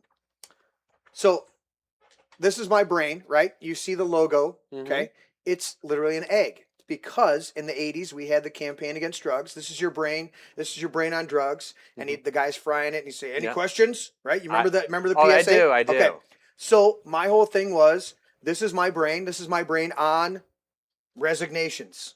You know, this is my brain on, we're going to do a thing on movies this Sunday, right? Oh, yay. So there's this whole thing. This is my brain on this, is my brain on this, is my brain on that, whatever. That's what I want to do a show on because I want to talk about all sorts of stuff, right? So one night, one of the podcast nights, this was what, 2.5, 3 years ago? Mr. Coffee was still hanging with us. It's on its way to you. And there's a picture that I found of an egg being cracked open and pulled apart, and there's all the light spectrum colors going through it. To me, that's cool. It's cool. Yeah. So Larry's buddies from the Sage chime in, and they're like, "Did you see their thumbnail for the show tonight? They're revealing that the cracking of the egg is your first time with your homosexual experience, and they're celebrating it." So we got on the show and we doubled down. We're like, yeah, and I zoomed in on the Pink Floyd album over there, Dark Side of the Moon, and I said, see that? It's a triangle, and there's all the colors coming out. I said, we just have to come on the show and confess that Larry and Mr. Coffee and I have been in a menage a trois for a long time. And what'd they do? They had nothing to go with after that because we mocked the fuck out of them. We're like, yes, that's I listened to the Pink Floyd album that has the rainbow coming out of it. Oh, no. Like, yeah. That's all you people do is fucking hijack good things because you're living in this degeneracy and this. It's like they again walking down the fucking street. Exactly. They can't make anything beautiful, so they have to tear something that's genuinely beautiful down. Exactly. And we've said it all along. Dude, do what you're going to do. Be happy with who you're happy with. Do your thing. But kindly leave me out of it. But in the minute you... Listen, I don't invite anybody to my bedroom with my wife. Okay? I don't want you to invite me to your bedroom. Yeah. Do your thing. Enjoy. Leave me the fuck alone. Yeah, you be you and let me be me. Exactly. Why do I have a fly all of a sudden in here? He's your buddy. Dude. They just seem to do it. All right, Larry, let's do you got your Midwesterner. I'm going to track this fly down while I'm off the screen. I'm going to grab our top story either tonight the shotgun or the Midwesterner. swatter. All right, you ready, buddy? Slobskin? Yes. No. Why? Even better. Even better. It's better than slobskin? Come on. I sent you a lot I of don't need your Slobskin hot stuff. dog model being profiled every fucking week. It is not Alyssa Foreskin. She plumped when you cooked her. Yes, she did. All right, Larry. Let me find out where I moved your... They challenged me on the show. What's going on here is they challenged me to have a new nickname for Alyssa Spitcan every time I say her name. Ah. So Slobskin, Slutkin, Spitcan, Foreskin. Hey, there's a bunch over the years. I've called her the illicit slutkin for a long time. Slutkin. Yeah. She's got a lot of kin that are sluts. She's a slutkin. As a veteran, I really despise. I mean, she's Jane Fonda to me. Well, I like calling her slutskin because she does get around. Yes. She's a carpetbagger from New York. She never should fucking be here. In this You know, day and age. you know the hot dog jokes in Alyssa Slotkin. Do you understand why? Her family owned High Grade Foods or Ballpark Franks. So that's the Slotkin family that brought those to Detroit. So, and Ballpark Franks aren't the only thing that plump in the Slotkin family. Oh wow. Hey, just be thankful. Look on the bright side, Larry. She may be using Ozempic right now to do all of her weight loss. Yeah, it works for and groomers she too. could be dead shortly. Yeah, works for groomers too. Because one of the side effects of Ozempic and some of these other drugs is death. That's a side effect. I mean, just in the fine print right there at the bottom. Yeah. Well, Death. that explains a lot of these celebrities. I mean, have you seen Ariana Grande? She looks like a Holocaust survivor. No, dude. It's true. But well, they don't want to tell you that the stuff they're using in that Ozempic and some drugs like it, and we're not getting paid by drum companies, so I don't fucking care. They're using Gila lizard venom, and what it actually does is paralyzes your gut biome. It paralyzes your gut. Your microbiome. Yeah. So you don't actually, your intestines are no longer working. Mm. And so you eat and then it just flushes back out. At that point, you're starving yourself of any good nutritional value because it's no longer being absorbed by your intestines. Your stomach doesn't, there's very little, if anything, that's absorbed in your stomach. Oh, wow. It all has to go through your small intestines. Right. And then once it hits your large intestines, that's when it gets Yeah, compacted your again. stomach breaks down the food so that So then it can be absorbed in your the intestines. intestines. There are more neurons in your gut than in your brain. That's why in Scripture it talks about your belly, rivers of life flowing out of your belly, is understanding that your gut has just as more neurons Mhm. and connections to the body. And so when you mess with that, dude, that's why they look like that, because they are literally starving to death. Yeah, and I've heard about these potato chips back in the 90s that were fat free. They gave you the runs. That's nothing compared to that, I take it, Nothing compared to Nothing. it. And we do have horrible food here. Yeah. And what they do, I can't remember what I was watching. I was binging trying to fall asleep. It was probably Criminal Minds. Mhm. At one point, if it went to commercials, it was 4 ads. Mm-hmm. 2 of them were drugs. And 15% of the ad, 15% of the time that the ad was on, was the benefits of it and people smiling at you. Yeah. The other 85% is them explaining how bad the fucking side effects are because they have to give the disclaimers while the people are still walking around smiling. And then at the very end, they go, so consult your physician, but it helped me. And Brailar or shit myself yesterday helped me out today. What they got these crazy fucking Oh names my that they use goodness. on 'em. I remember a drug being advertised a lot when I was a kid. It was Yeah. called Vioxx, only for that drug to be yanked off the market because it caused heart attacks and strokes. And again, another thing, and Patrick will tell what me was this. that drug for? Vioxx? I remember that. I think it was Do you like to remember what help that you was with like for? cholesterol or something. Yeah. Yeah, with cholesterol reduced. Yeah, I do remember it being pulled from the market. But Patrick will correct me if I'm wrong. When they say FDA approved, Mhm. the FDA doesn't approve the ingredients. The FDA approves the fact that what you said is in the product is in the product. Yes. They only give you a certification saying, "Yep, you said it has sugar in it. We tested it has sugar in it. You said it had wheat in it.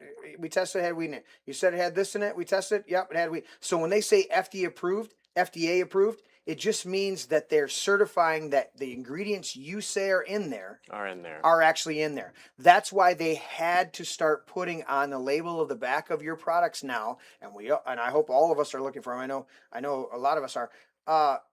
When it says made with bioengineered material, they had to start putting it on because the FDA said, "Listen, you're putting bioengineered shit in there. You're going to have to put it on the label or we're not going to give you approval that your label reflects what's actually in the product." The FDA does not approve the efficacy or quality of a product. They simply approve that the ingredients matches what's in the bag Yep. That's Or- gasoline in it. Yep. Or how it's used. or how it's used. Yes. Letting drug companies advertise their drugs on TV was Is such a it- horrible mistake. It's a crime. It Every is. doctor I talk to hates it. Yeah. Because they got people that are so clueless, Yeah. but they see something. Dude, the longer eyelash fucking drug, you read the side effects and it can permanently change the color of your eye. Listen, my wife doesn't need eyelashes to be longer and have her eye color fucking permanently change for the rest of her life, and maybe anal leakage and a few other things that go on. Anal leakage. These are the fucking things, dude. Read the disclaimers of the ones that cause eyelashes, because some of the things say permanent eye color change, blindness in rare cases. Dude, you list the side effects, but those people walk into the doctor's office and go, "Well, I saw a commercial and I want to get on that." And they're like, as much as I can't stand allopathic medicine in general, that's even worse.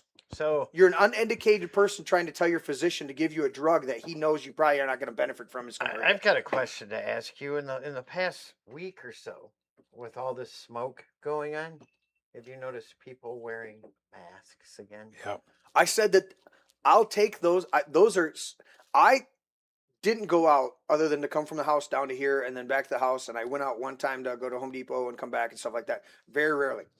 But I said within myself, if I'm going to be out in this longer than I want to be, I'm going to grab one of my masks. Yeah. Yeah, but you're talking about an N95. I'm talking. No. So keep talking. So, but you know, one of the things, if I could ever meet Dr. Fauci. You mean the Dr. Fauci? Yeah, what would he say if he was honest about those paper masks? He would say they don't fucking work. You need 10 of them. He'd say you need 10 of them. It's one's just, not listen, sufficient. guys, it's just common sense that if one mask works, 10 then works. 10 masks work 10 times 10 better. better. Now look at this. I'm gonna show you guys. First, I'm gonna go to this shot right here. So look at this. This is one of my masks, okay, that I use in the wood shop when I'm up there cutting, because sometimes I get Or in this- after I eat White Castle. This is very true. So this thing right here is like, what is that, Patrick? It's like 4 stages in there. Yeah, there's a charcoal charcoal in there, filter. there's paper in there. Yeah, there's a whole bunch of stuff. I'll tell you what. You put this on, and you can tell the difference in this room. I can tell. It's got sawdust, and I just picked it off the shelf. I usually take the air hose to the inside because you got to clean that out. But I'll tell you what. So you don't have to Nobody worry. cared who I was till I put on the mask. So you don't have to worry about it. But dude, I gave that to my mom one Yeah. time, and I said, "Mom, put that on. The air is cooler in here because there's a charcoal filter. There's other stuff. Okay, Yeah. I use this if I'm doing old wood in there that's got a bunch of bat shit dust all over it and all sorts. In 15 years of fucking, or 50, 100 years of dude, this old wood here that I have to clean up sometimes, it's got some pretty gnarly dust in it. So I put my mask on.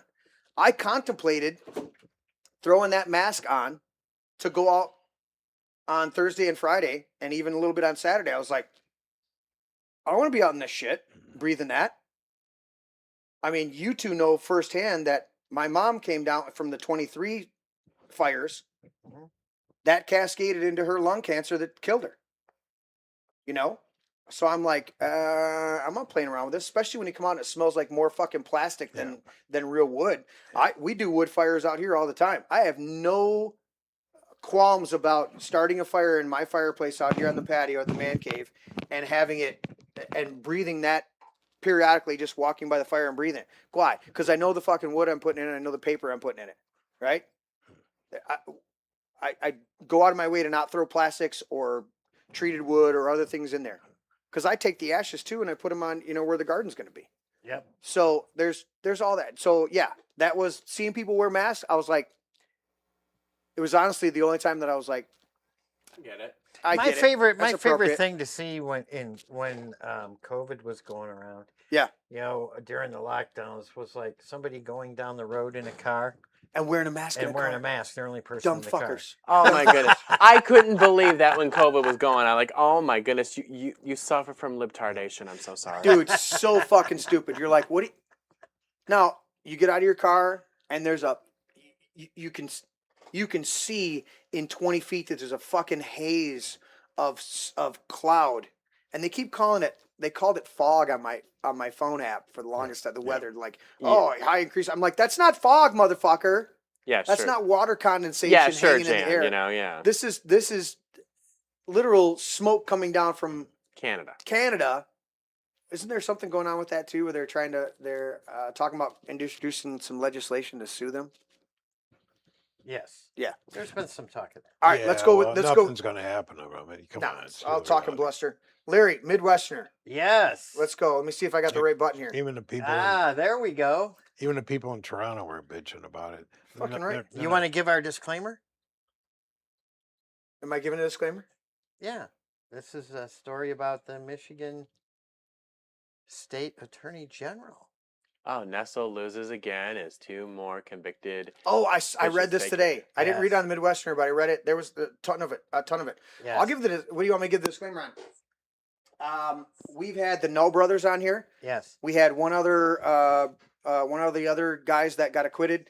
come in through Zoom. But we've had the Noel Brothers on here at least twice, not 3 times. And Shane's working on getting them back in here. Actually, I've got their numbers. I'm gonna get them back in. Yes. But along with that, I think we're gonna have Ralph in a couple weeks. I gotta Ralph Freebrand? well, Joe Farkas Yes. talked to him today, Oh, nice. and he said, "Yeah, I'll come on the show. No problem. Great. Love to." So He's actually a really good guy. you got his number too, right? Huh? You got his number too. I believe I do. So guys out there, we're gonna be working on getting Ralph Freebrand, and probably at that point we'll have Perry Johnson too, and we'll have him. We'll sit down here and have a conversation, because that's Ralph's now his lieutenant governor running mate. Is that official or a rumor? Because I have not seen that announced. That was my understanding. Not that I'm pushing back. Anyway, so we had a number of the falsely accused Whitmer kidnapping people, and Larry will tell you first and foremost, the plot was fake from the outset and contrived by the feds, simply because nobody would want to spend any more time than absolutely is necessary with Gretchen Whitmer. Therefore, Yes. they're not going to do a plan to kidnap her. They Yeah, might do a plan to blow her up, I mean, but I they're not going to do a I plan knew to it kidnap was her because nobody. bullshit from the first time I read the story. Because if you kidnap someone, it means you're going to spend time with them. Yeah, nobody wants to spend time No. with her. No. Her husband didn't even want to spend time with her. He tried to get her to open up the boat, get his boat out of storage early because he would need to get the fuck away from her and get out on his boat. Oh, I remember hearing that in the middle of COVID when everything was locked down. Her husband wanting to go out boating. He's like, I've been stuck in the fucking house with her for months. I need to get on my boat and get away from this bitch. Yep. And they're like, nope. Nope. Your wife said no. Your boating. wife said no boating. Meanwhile, I was unloading my boat off the trailer into beautiful Lake Tyrone. Yeah, exactly, because you didn't put it in storage. See, I have a That was friend- before I struck the iceberg. Oh, yeah. Let me read these couple of chats. Kaseup says, I have a friend who started that product 2 years ago, the Ozempic. She's now got a J pouch. That's one of the pouches for your, and terminal cancer throughout her body, liver, uterus, etc. That tells you how good those products are. And they calculate how much money they're going to make versus how the lawsuits are going to filter out. Well, I don't think you can sue. No. Oh, you can on those. You've seen the class action lawsuits. I watched the drug ad, and then I watched the lawsuit ad come in later on a drug that they released 20 years ago. That's what it is. I would see, right after they got yanked out, I saw just as many ads for, Correct. lawsuits against Vioxx. And they calculate at those fucking companies how much money they have, and they have insurance on it. Mm-hmm. And so they end up, they're like, well, our profit margin is going to exceed how much the lawsuits are going to cost us, so we're doing this product. Mm-hmm. That's how they fucking calculate human life. Back in the 70s, Ford did that with the Pinto. I had a Pinto. It was great. What the thing is that, if you probably remember that, with that gas can of theirs, it would have costed them a lot. It would have cost a lot more money. Yeah. Well, and who was the fucking guy that ran for president a number of times that wrote the book Unsafe at Any Speed? Ralph. Perot. No, it wasn't Perot. Ross Perot. It was No, it was Ralph Nader. Ralph Nader. Yeah. So Ralph Nader writes that book about the Corvair, Mm-hmm. and when you actually look at it, the Corvair was one of the safest vehicles that had been produced from the Chrysler Corporation. And you're right, there was a shit ton of other ones, even the Mustang, which we love Mustangs. Oh yeah. But the first 2 years of it, Larry, the first 2 production years, They made it out unibody. They didn't have a full. and the frame on it. gas tank was the bottom of the The trunk. Yeah. Oh wow. They didn't have a separate piece of sheet metal separating the gas tank from the trunk, which is directly behind the seat. So if it got hit in the ass end, the tank would immediately explode into the trunk Yeah. and shove all of that gas onto the back of the seat, which was all foam and plastic, and would if there was any spark whatsoever, which doesn't happen when metal crunches into metal. That never has sparks in general on it. Wait, it does. And it would the whole back end would engulf. That's what was going on with the Pintos as well. Yeah. The Pinto had the same design with the gas tank being the bottom of the trunk. Oh yeah, because people made jokes about it at the time. Didn't they call that the toaster oven? Something like that. Yeah. Now I had the station wagon, so I had a little bit more crumple space, Yeah. and it was only the people in my back seat that would have gotten burned. I could have got it all the time. Okay. So I was a little safe. I had a 79 Pinto station Oh, wagon. like they would have signs saying "Don't rear end me, I'm explosive." Yes, they had those stickers on there. It was crazy.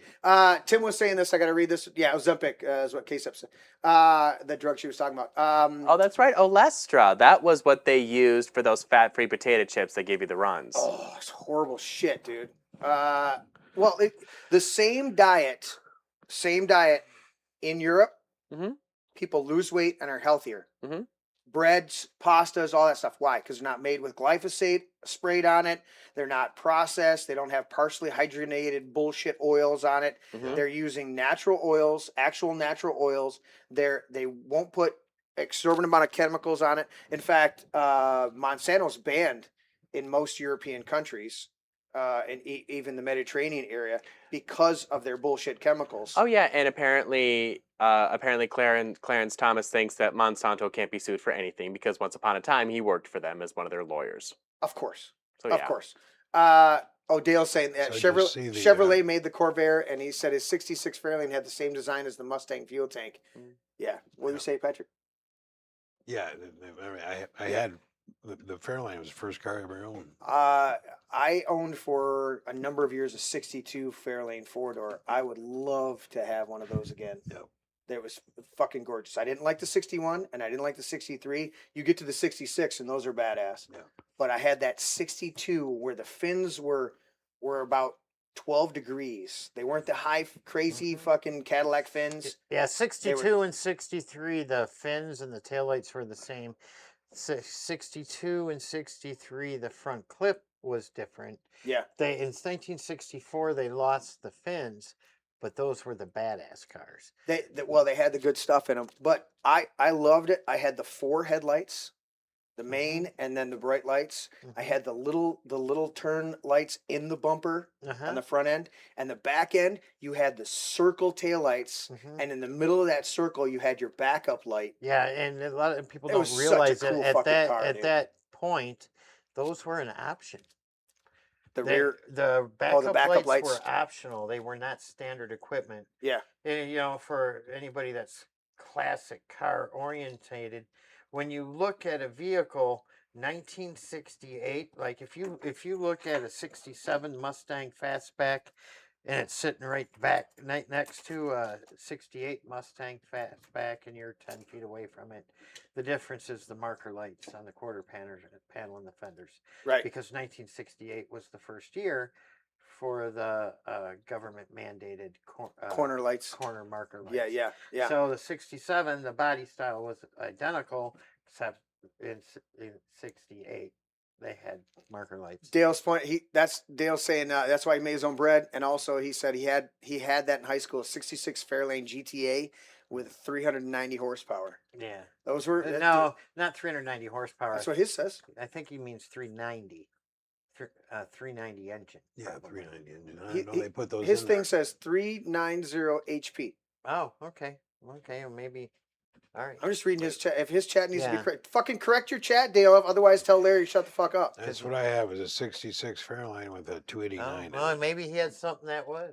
The 289 was a standard engine in that car. Mm-hmm. Yeah. 289 was a good motor, and they made different versions. If you Wasn't that a straight 6? 289? No, V8. It was a V8. Yeah, they. I'm trying to remember. I had a straight 6 in mine. Back then the two V8s were the 260 and the 289. I But thought the the first 289 had a hypo too. I thought the first gen Camaro was pretty cool looking. Such a classic muscle car. Oh, From the original? 60s. Oh, yeah, the This is first a gen. copy of the Mustang. Yeah. Oh yeah. Yeah. Give me back to this. So Tim said, you in the upper Midwest are dealing with smoke from the fires in Canada. Welcome to July in in the Pacific Northwest, Oregon, every fucking year. He's talking about how they smokes everything like that. Did you see this? We'll get you. We got to go to you, Larry. But I just saw this today. Trying to think where I saw it. California, somewhere near San Francisco or San Bernardino, somewhere wherever the fuck it is. They're releasing goats and sheep to eat up all the invasive weeds throughout the forests, and they're going like huge sections, like 50 acres at a time or 100 acres at a time, with these sheep and goats to clear out the undergrowth so that they're not having these catastrophic wildfires. I'm like, oh, holy shit, you liberal fucking retards running that state actually are starting to get it, that if you cleaned out the underbrush one way or another, whether you came in with machines or you come in with animals, which is phenomenal. That's what most of the farmers that I tune into and I listen to on podcasts, they're like, I don't do weeding. I don't do this. He goes, I send my goats in there. I send my sheep in there. I send my pigs in there. And they all, my chickens and my cows, and they all do these different things. And then I come in and I plant after they're through there. They call it forest gardening. They don't take out the trees. They don't worry about this. They have their animals come in and he goes, I make sure they have water. That's what I do. I make sure that they have access to water on a daily basis, and I don't have to feed them. Unless I have to like supplement the new ones or something like that. He goes, other than that, I don't have to do a fucking thing. And the one guy, he's like, I got so much, so many pigs and chickens and cows. He's like, we're giving them away to food pantries and churches because we have so much meat that after we sell it and recoup all of our stuff, we're just giving it away because we've got so much abundance, and we're not doing a fucking thing with having to cultivate and do this and do this and do this. I so hate how we do everything. It's just so disgusting. It's horrible. We tear it all down and rebuild it from scratch. In other words, go back to what we've been doing forever. And that was the crazy thing. I'm gonna look it up while Larry goes. You ready, Larry? Yes, We're gonna go to the Midwestern. I'm gonna look up the sheep thing, and I'll have it for back when Larry's done. Larry, let's go with this Dana Nasty. Nasty Nestle. Roll back to your headline, and then Nasty continue Nestle. Yes, the Michigan. Roll back to your headline so people can see your headline again to refresh them. Oh, that like right there, right there. Where was the headline? Oh, Up, right there. Squeeze it down. Yeah, Nestle loses again. There's 2 more convictions vacated in alleged plot to kidnap Gretchen Whitmer. Go, Larry. all right. All right, The let's read Michigan what Nasty court- Nestle. Yeah, the Michigan Court of Appeals on Monday reversed the convictions of 2 more individuals in an alleged plot to kidnap Governor Gretchen Whitmer in 2020. The 3-judge panel pointed to the separate Court of Appeals decision last month, reversing the conviction of Joseph Morrison, in doing the same for Pete Musico and Paul Beller, who were convicted of providing material support for the act of terrorism in October of 2022. So Does it list out how many feds versus actual people that were convicted? Are they, they don't want to admit. They don't want to admit that there were more feds involved than there were. Yeah. Right. Musso was sentenced to a minimum of 12 years in prison, while Beller was sentenced to 7 in December 2022, despite both men having only secondary roles in the alleged plot. In the alleged plot. In the alleged plot. Where they fucked over everybody involved, and we heard it firsthand from the Knoll brothers here on the show. Yeah, we were actually on this show the first media the Knoll brothers spoke to. We were? Yes, we were. Because we're fucking badasses and ahead of the curve here. I think I heard them say their talk about it at the Grand New Party's annual dinner. You know. Yes. Yeah. Yes. Oh yeah. Yeah. Bill and William were. Bill and Michael were both there. And they fucking. They said no. They wanted. They offered a deal. They did this. Just plead guilty to this. Just plead guilty. They're like no, and they fought, and it cost them. But they fought, and they were proved right but they kept just like the feds do. They suppressed everything. They played audio from the end of the road trip up to Gretchen's cabin, as if it was at the beginning of the road trip. And tried to skew the whole fucking thing. When you play the whole transcript, because they recorded them without their knowledge, you go, this was made up from day one because Gretchen Whitmer wanted to be the VP. She wanted to run with Sleepy Joe. So Sleepy Joe. A different Court of Appeals panel in June overturned Morris's conviction on the basis that kidnapping is not an underlying violent felony that supports the terrorism charge. that error, this is an instructional error, requires reversal because it allowed the jurors to find Morrison guilty on an invalid basis. The ruling Monday read, citing the Morris decision, given that the trial court specifically instructed the jury to consider kidnapping as a violent felony, and what the jury heard considerable testimony about the plot to kidnapping Governor Whitmer, the likelihood that Morrison was actually convicted, at least in part, on an invalid basis, tainted the jury's verdict. Nobody wanted to kidnap you there, little Gretchy. Nobody likes you enough to want to be around you. Yeah, the recent reversals incensed Michigan Attorney General Dana Nasty. Cool, Nasty Nestle got pissed. Oh, Nestle got pissed off? Yeah, who blasted the Monday ruling and vowed to appeal to Michigan Supreme Court. A previous ruling used logistic gymnastics to overturn the conviction of an extremist, now that broken precedent and legal bound on the court's appeals panel to reverse the conviction of two more dangerous criminals, Nestle complained in her statement. So is Nestle going to push this forward since it just went through the appellate court and she's going to try to push it to the Supreme Court? Yes. Because we don't have our illustrious Judge Warren, who was previously on the show 2 Sundays ago. Judge Warren was on here. Gorgeous man. Yes. It needs to be elected. Well, the appeals court is a powerful court because, like the U.S. Supreme Court, the Michigan Supreme Court only hears a handful of cases every year. So exactly. So there's a real chance. There's a real chance they're going to deny cert for the Michigan Supreme Court would deny cert, and that appeals court conviction would stand. The appeals court decision would stand. That's beautiful, Ian. Yeah. Ian is gonna go for his law degree here. Oh yeah, so, absolutely. And so you're up on that. Oh, absolutely. One more thing. The governor needs to stop trying to make fetch happen. It's never going to happen. What is fetch? Explain it to us real quick. Mean Girls. One of the characters' name is Gretchen, so she has the same first name as her. So her three with Larry's picture of them as the Charlie's Angels looking. Yeah. Saw that. That was Girls? funny. Yeah. Oh, yeah. Stretchin' Gretchen. Oh my God! You don't know the amount of people that I've heard say that. You Right. remember Wojo, my original drummer Yes. here? He would say that all the time. Oh, did you see what Stretch and Gretchen did the other day? And I'm like, stop, Wojo. Yes. All All right. right. What's the next story? what's the Mike next Cox sues to expose Jocelyn Benson's communications with disgraced Southern Poverty Law Center. What? Yeah. The SPLC is disgraced now? You don't say. How are they That- disgraced? Because they SPLC, hire their own yes. KKK members That to protest actually- against them? It actually means socialists, progressives, liberals, and communists. Ah. Thank you for clarification. Grandma Yes. would be upset with you for using Acronym. an acronym. That's for that, why but I use them. That's okay. Yes.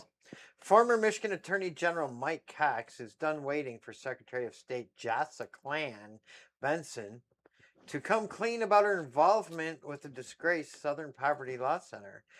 On Thursday, the Republican candidate for governor filed a lawsuit in the Michigan Court of Claims over Benson's delays in processing a Freedom of Information Act request for communications between the Secretary of State and the SPLC. Sounds like Chuck Hughes, actually. What? Yeah, Are you on Chucky Chuck? Yeah, following a grand jury indictment against the Southern Poverty Law Center in April, alleging that the nonprofit funneled millions in tax-exempt donor funds to violent extremist groups, the KKK and neo-Nazis, KKK? during Benson's tenure on the SPLC board. Wait, is she a white liberal bitch? Yes. KKK makes sense now. Yep. Yeah. Mike Cox submitted a public records request for Benson's communications with the SPLC on April 27th. The Secretary of State responded with a $10,309.94 fee and an estimated delay of up to 10 weeks. Cox paid an upfront deposit of more than $5,000 and 11 weeks later is still waiting on Benson to produce the documents. It's clear that Jocelyn Benson has something to hide on the SPLC, or she would have proudly released these communications months ago, Cox said in a statement. Secretary Benson is stalling. Why? Probably because it's very Bitch. damaging to her election. So I'm taking her to court to find out. Benson is overseeing her own election for governor as the Democrat frontrunner. Wait. Is she also officiating the election results Yes.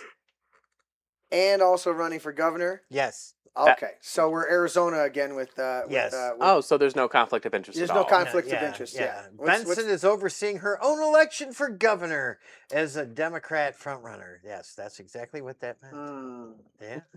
Cox wants the Michigan Court of Claims to order Secretary of State to immediately release the records related to the SPLC to inform voters ahead of the 2026 midterm elections. All right. Sorry, I mispronounced a word there. Dude, you There's only two options. Either Jocelyn Benson knew about the SPLC.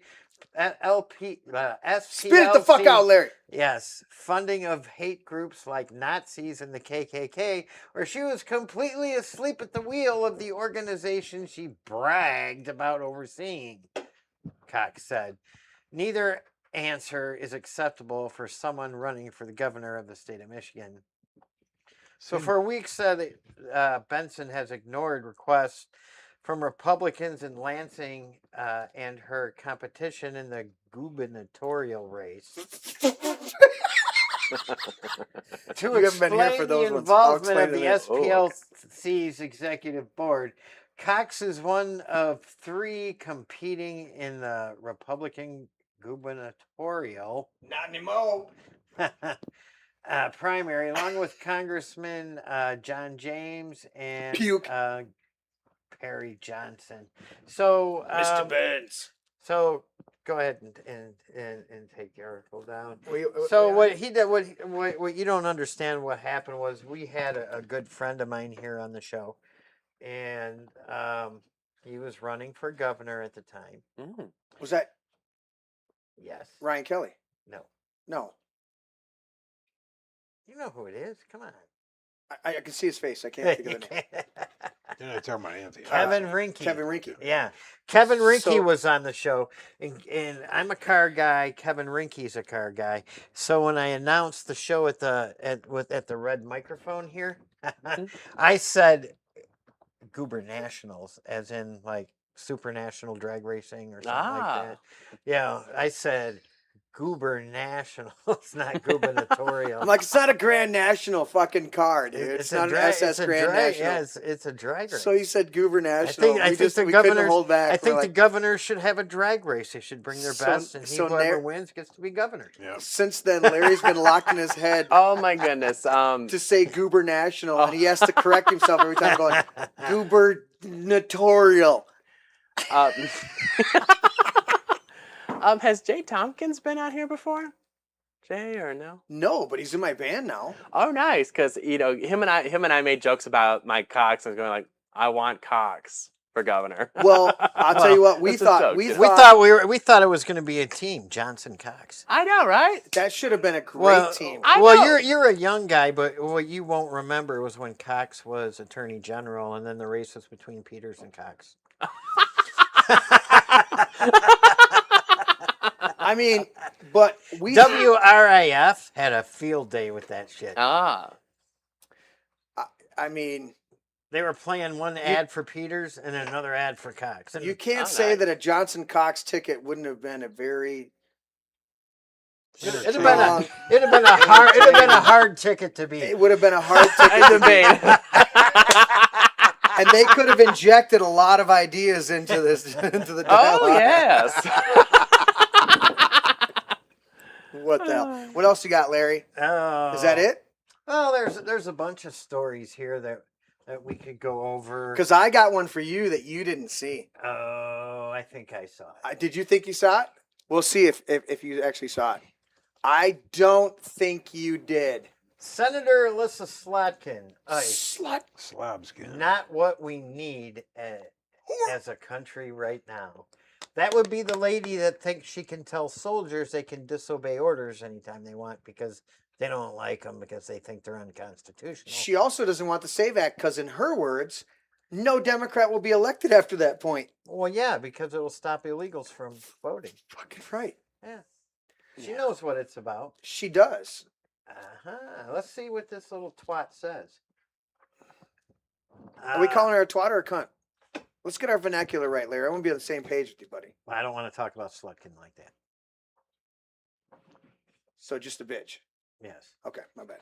Michigan Senator Alyssa Slotkin thinks immigration and customs enforcement is just not what we need in the country right now. Shows how far out of touch with the country she is. The Holly Democrat, she's not from Holly, she's from New York. The New York Democrat How do you feel about that? offered her... Fuck that bitch. I'm thankful Mrs. McLean is my congresswoman and not her anymore. Yeah. Right? Yeah. Dude. Yes. A recent interview with CNN, joining the radical fringe of her party, calling to abolish the agency. See, this I've always warned everybody that Alyssa Slotkin is a left-wing extremist. Right? Mm-hmm. She pretends to be a moderate. Well, for me, I'm moderate. I did 3 tours in Iraq. Yes, you did. You went to Iraq, well, you had an assistant grab your hand and tour you through the building. You know how she 3 toured times. Iraq? Like this. Oh. Well, it's just like I'm glad you're on the little screen so we didn't have to it's like when Sean Penn said, I went to Iraq, and saw all this. Yeah. Because he made such a big stink about it at the time. Yeah. The only rack he needs is a swift kick between the legs. Yeah. That's the rack he needs. Alyssa Slotkin toured Iraq like people tour Hawaii or Germany. Mm-hmm. She was escorted around a battlefield by people like me so she could be protected. Oh, nice. That's what Alyssa Slotkin did. And then she comes back here, gets on her high horse, and tells people like me, hey, you don't have to follow orders. You have to follow orders, Larry. If you think they're unconstitutional. And I know I go off on this a lot because there might be some guy serving in the military or some woman serving in the military right now that heard Slobskin say this ridiculous bullshit. So they get an order from somebody, say, I don't like that. I think it's unconstitutional. They disobey it, and then they go to jail for 20 years. Yeah. That kind of stuff just annoys the living crap out of me. Well, Sean Penn, like Alec Baldwin, are members of the Film Actors Guild. So. Let's see what this. Dude, that makes me want to watch Team America. Team America. I know, I love that. The Film Actors Guild? Yeah, good going, fag. I love how Kim Jong-il sounds a lot like the Chinese guy from the Chinese restaurant guy from South Park. Oh. So I got a video. I got a video to play. All right, video from you, Larry. Kim Jong-il not approve of your video. Ready? I don't know. Is it going to play audio? I don't know. No audio. Is there? No audio. No audio. Oh, good. We don't have to listen to the bitch. Is that Slutskin? Yeah. When we lost power, it reset all the systems, and I haven't. Oh, I get it. That's what happened. So yeah, just tell us what is that Slotkin? Yeah, I don't know what she's a lot thinner since she's been on Ozempic and having the Gila venom. She's been riding the needle for quite some time. I hope it didn't get stuck. Dude. Probably is stuck. Or do you hope it got stuck? Cantankerous.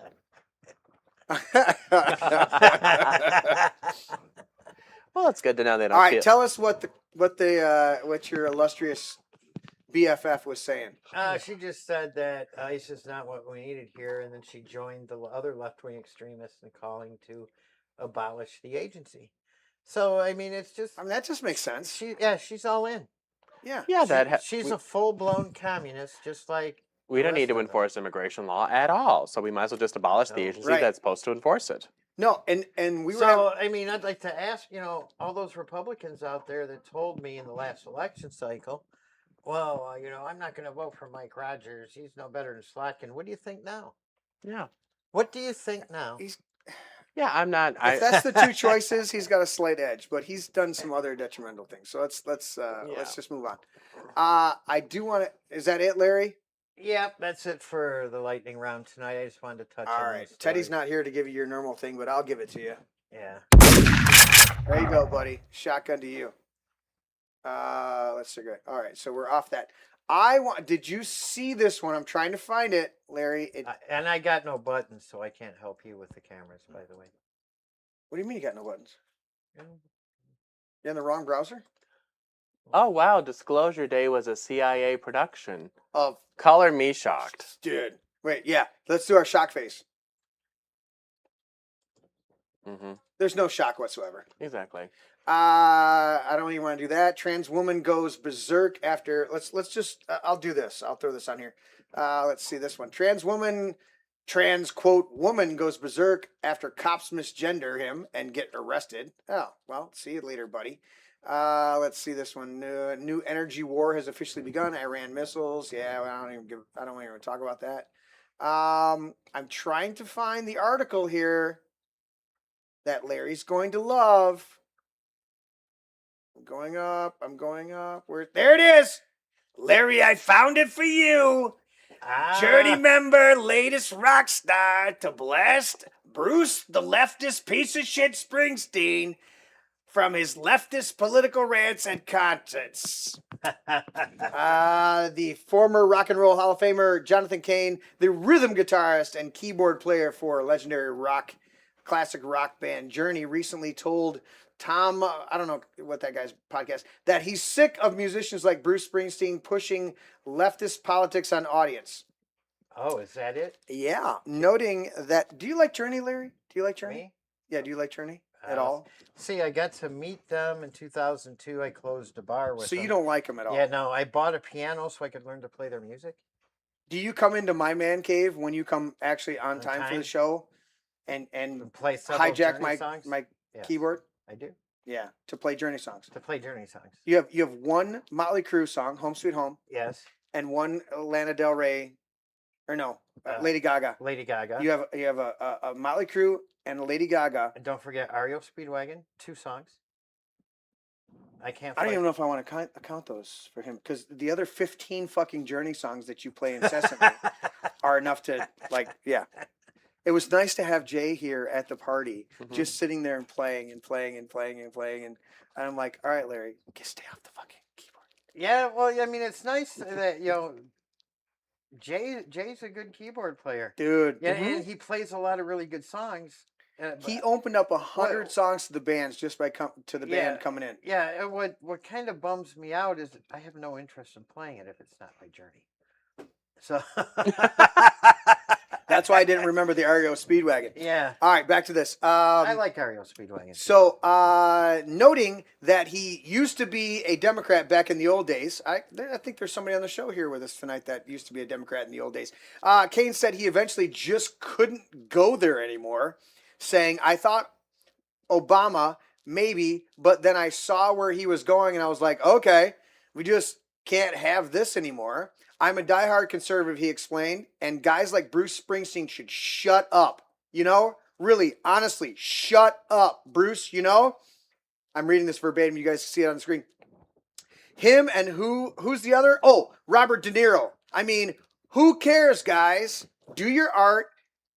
I try to keep politics out of my music. Cain revealed his wife, Paula White Cain, is a senior advisor to the White House. The Don't Stop Believin' musician continued to say he believes his job is to unify people, not interject his political beliefs into live shows. Now, people say, well, you're a Christian and you're a conservative. And I'm like, so what? I don't preach on stage. I don't spend 10 minutes, talking about it. I am who I am. I just don't think it's cool to have celebrities go there. It's a bad look, he stated. And Bruce, I mean, what the fuck? Oh, he said, heck. I used to like him and now he's just annoying. He's an annoying, bitter old man. I mean, stop it. Really. You were born in the USA. Weren't you, dude? So act like it. Here's the interesting thing about that. Do you know that Born in the USA is an anti-American song? No. I did not know that. No. I'm going to pull up the lyrics. But here's the thing. He said it exactly right. He's on a podcast. They're asking him on an interview on a podcast what his opinion about things is, okay? Total neutral ground. That's it. When you're up doing a concert for people that have listened to your music, you play the fucking music. You don't get to pontificate from the stage. That's not the place to do it. If I end up going to the Ted Nugent thing with you, Larry, I don't want to hear Ted preach to me for 20 minutes about fucking conservatism. I'm a conservative, and I know he's a conservative. I want to hear him play a great set of music. Doesn't mean that I don't want to hear what he has to say, but I want to hear what he has to say when he goes on somebody else's show or does his own podcast and tells me what he believes. I already know what he believes, but the same thing. If you go to a concert, I'm going to a political event. Ted Nugent is in concert there, and I want to hear what he has to say.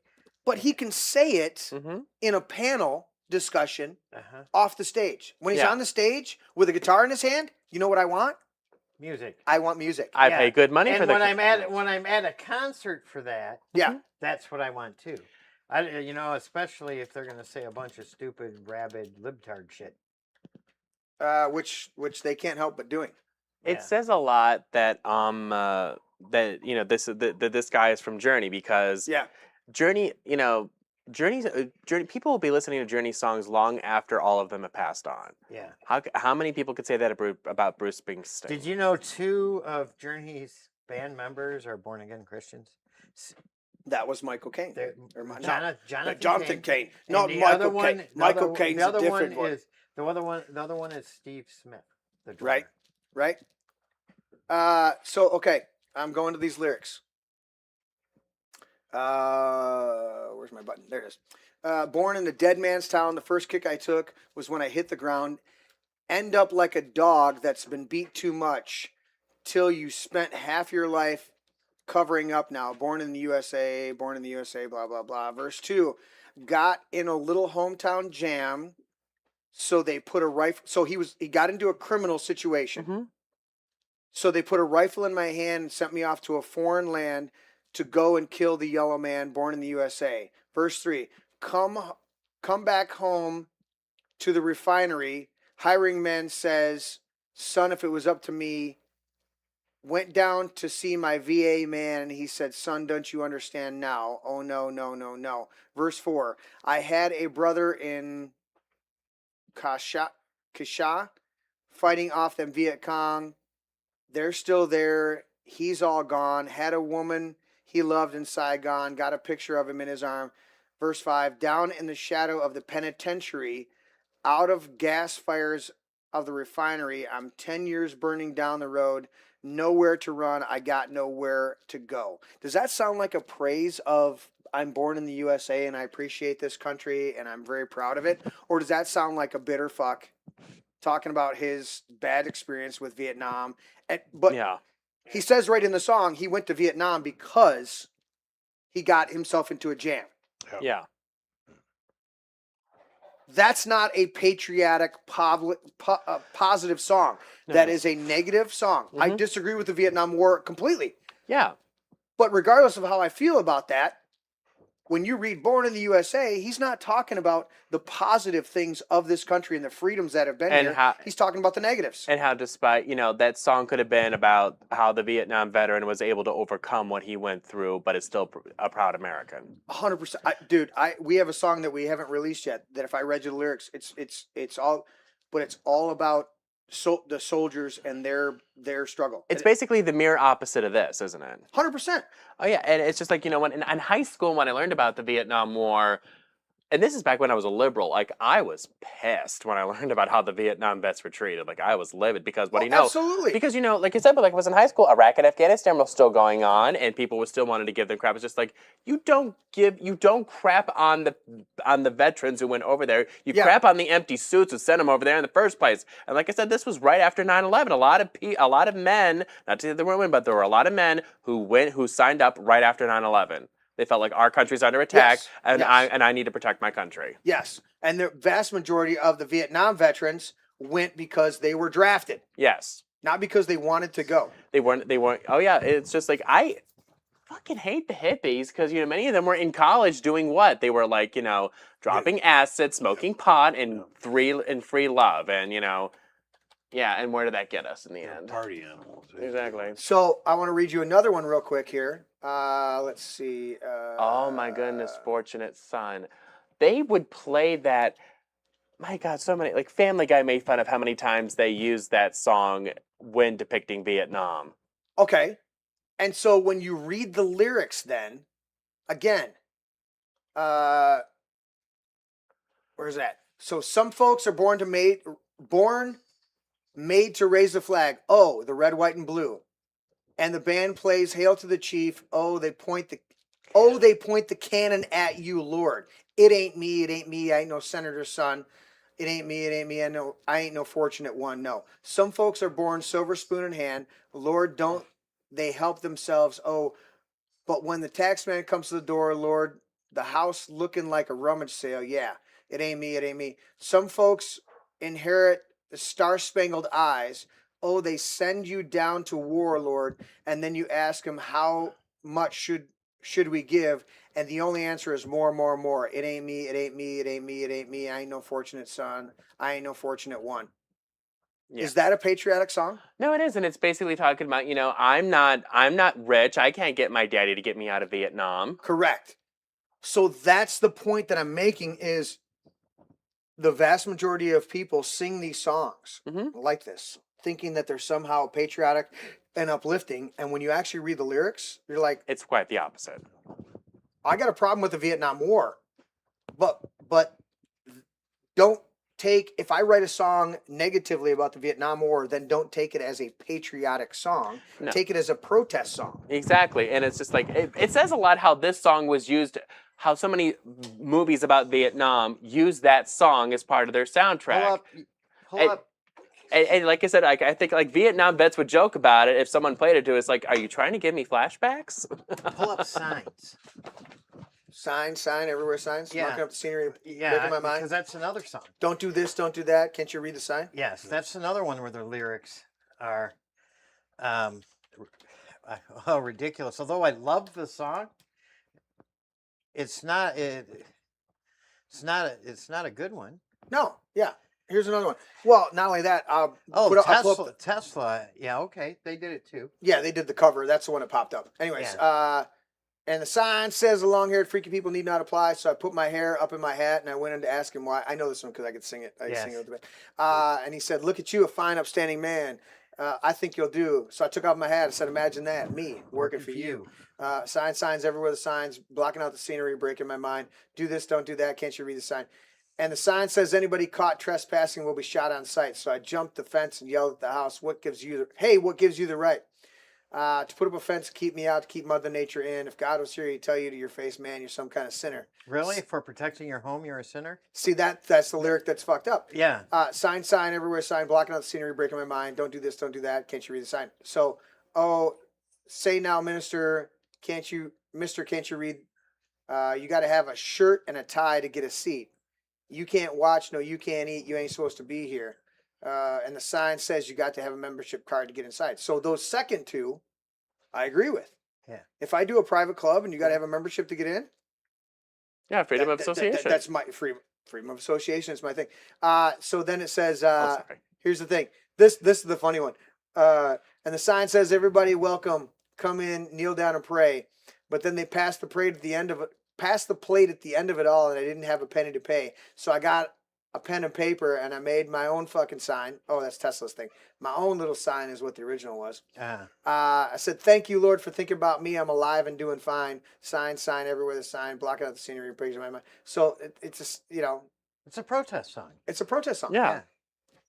That's why. And people, it's amazing to me the people that are oblivious to these songs. Right. And I go, don't sing Born in the USA to me acting like Bruce Springsteen was some kind of patriot. It was a protest song. Right. Take it as a protest song, put it in its proper category, but don't act like it's a patriotic song. No, there's nothing patriotic about it. That's why I won't play it. Yeah, because Bruce is a douche. Because somebody we went to, we were in a Bruce the douche. We were in a parade, and somebody's like, "Hey, I got Bruce Springsteen, Born in the USA." I'm like, "Get that away from me!" And VH1 20 years ago did this really good mini-series documentary called "The Drug Years," and it talked. That was such a good one. That was such a good documentary, and it's such a shame.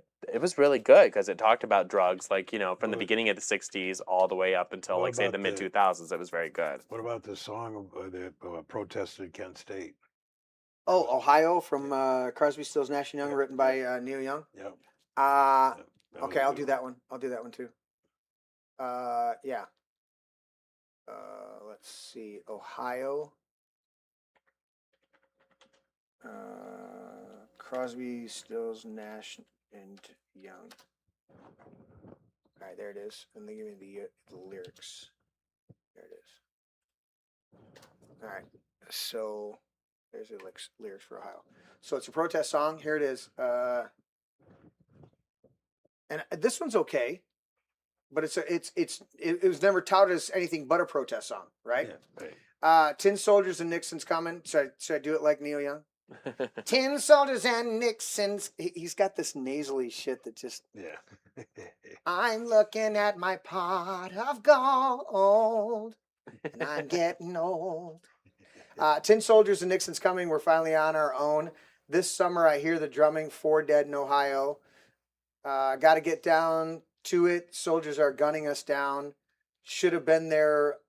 Should have been done long ago. What if you knew her and found her dead on the ground? This was about Kent State, wasn't it? Yeah. How can you run when you know? Got to get down to where we're going. So it's a very simple lyrical song, but I always like this one just because of the rhythm, but it is about Kent State. Yeah. Let me do one more and then we'll get back and finish up the show tonight, guys. And I'm ignoring Trat. But Buffalo Springfield, I want to do this. What It's Worth.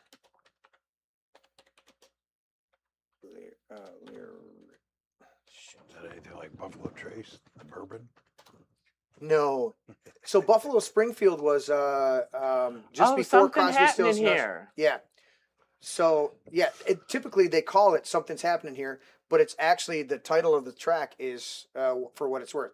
So there's something happening here. What it is ain't exactly clear. There's a man over there with a gun in his hand. Or there's a man with a gun over there telling me I got to beware. I think it's time we stop, children. What's that sound? Everybody look what's going down. There's battle lines being drawn. Nobody's right if everybody's wrong. Young people speaking their mind, getting so much resistance from behind. I think it's time we stop. Hey, what's that sound? Everybody look what's going around. What a field day for the heat. 1,000 people in the street singing songs and carrying signs, mostly say hooray for our side.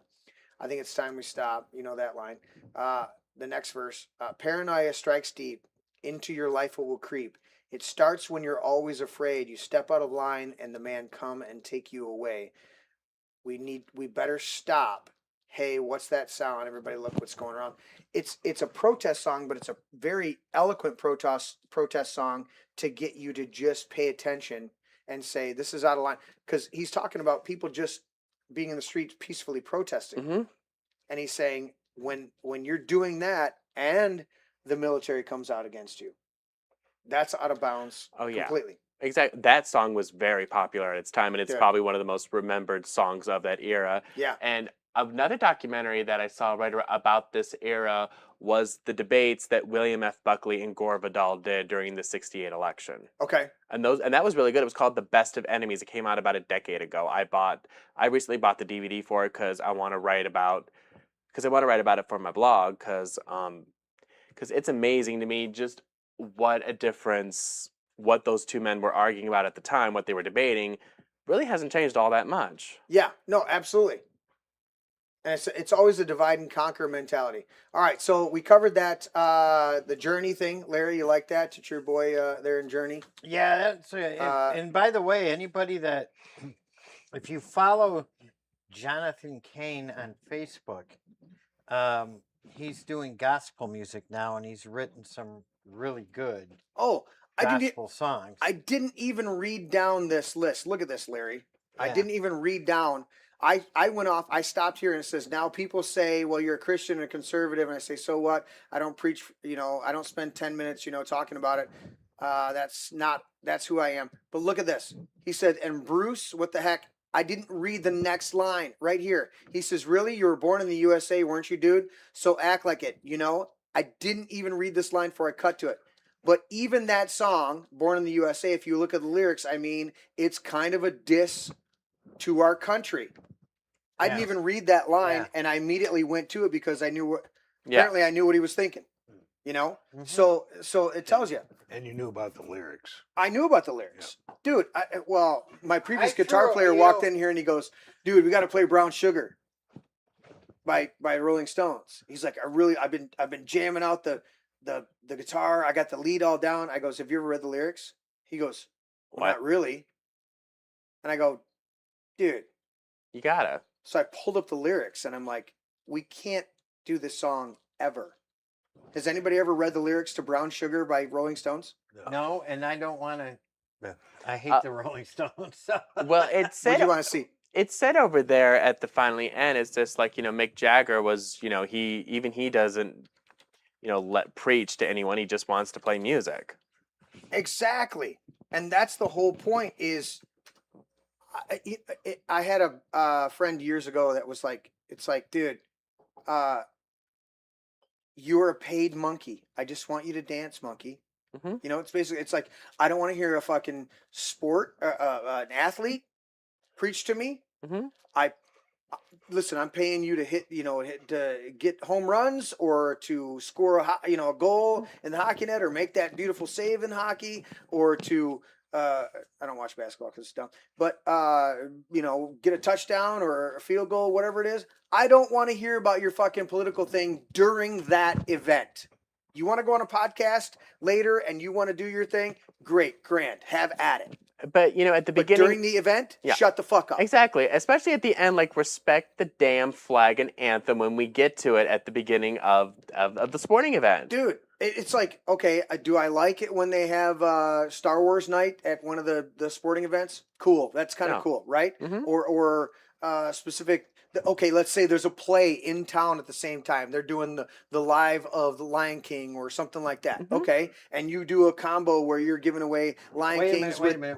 If any Republicans went to that event, would Sage be there with brooms and mops sweeping up the white supremacy afterwards? My whole point is, and then when they do the whole pride and they force the players, not the audience wanting to do their shit, they force the players to wear certain things supporting it.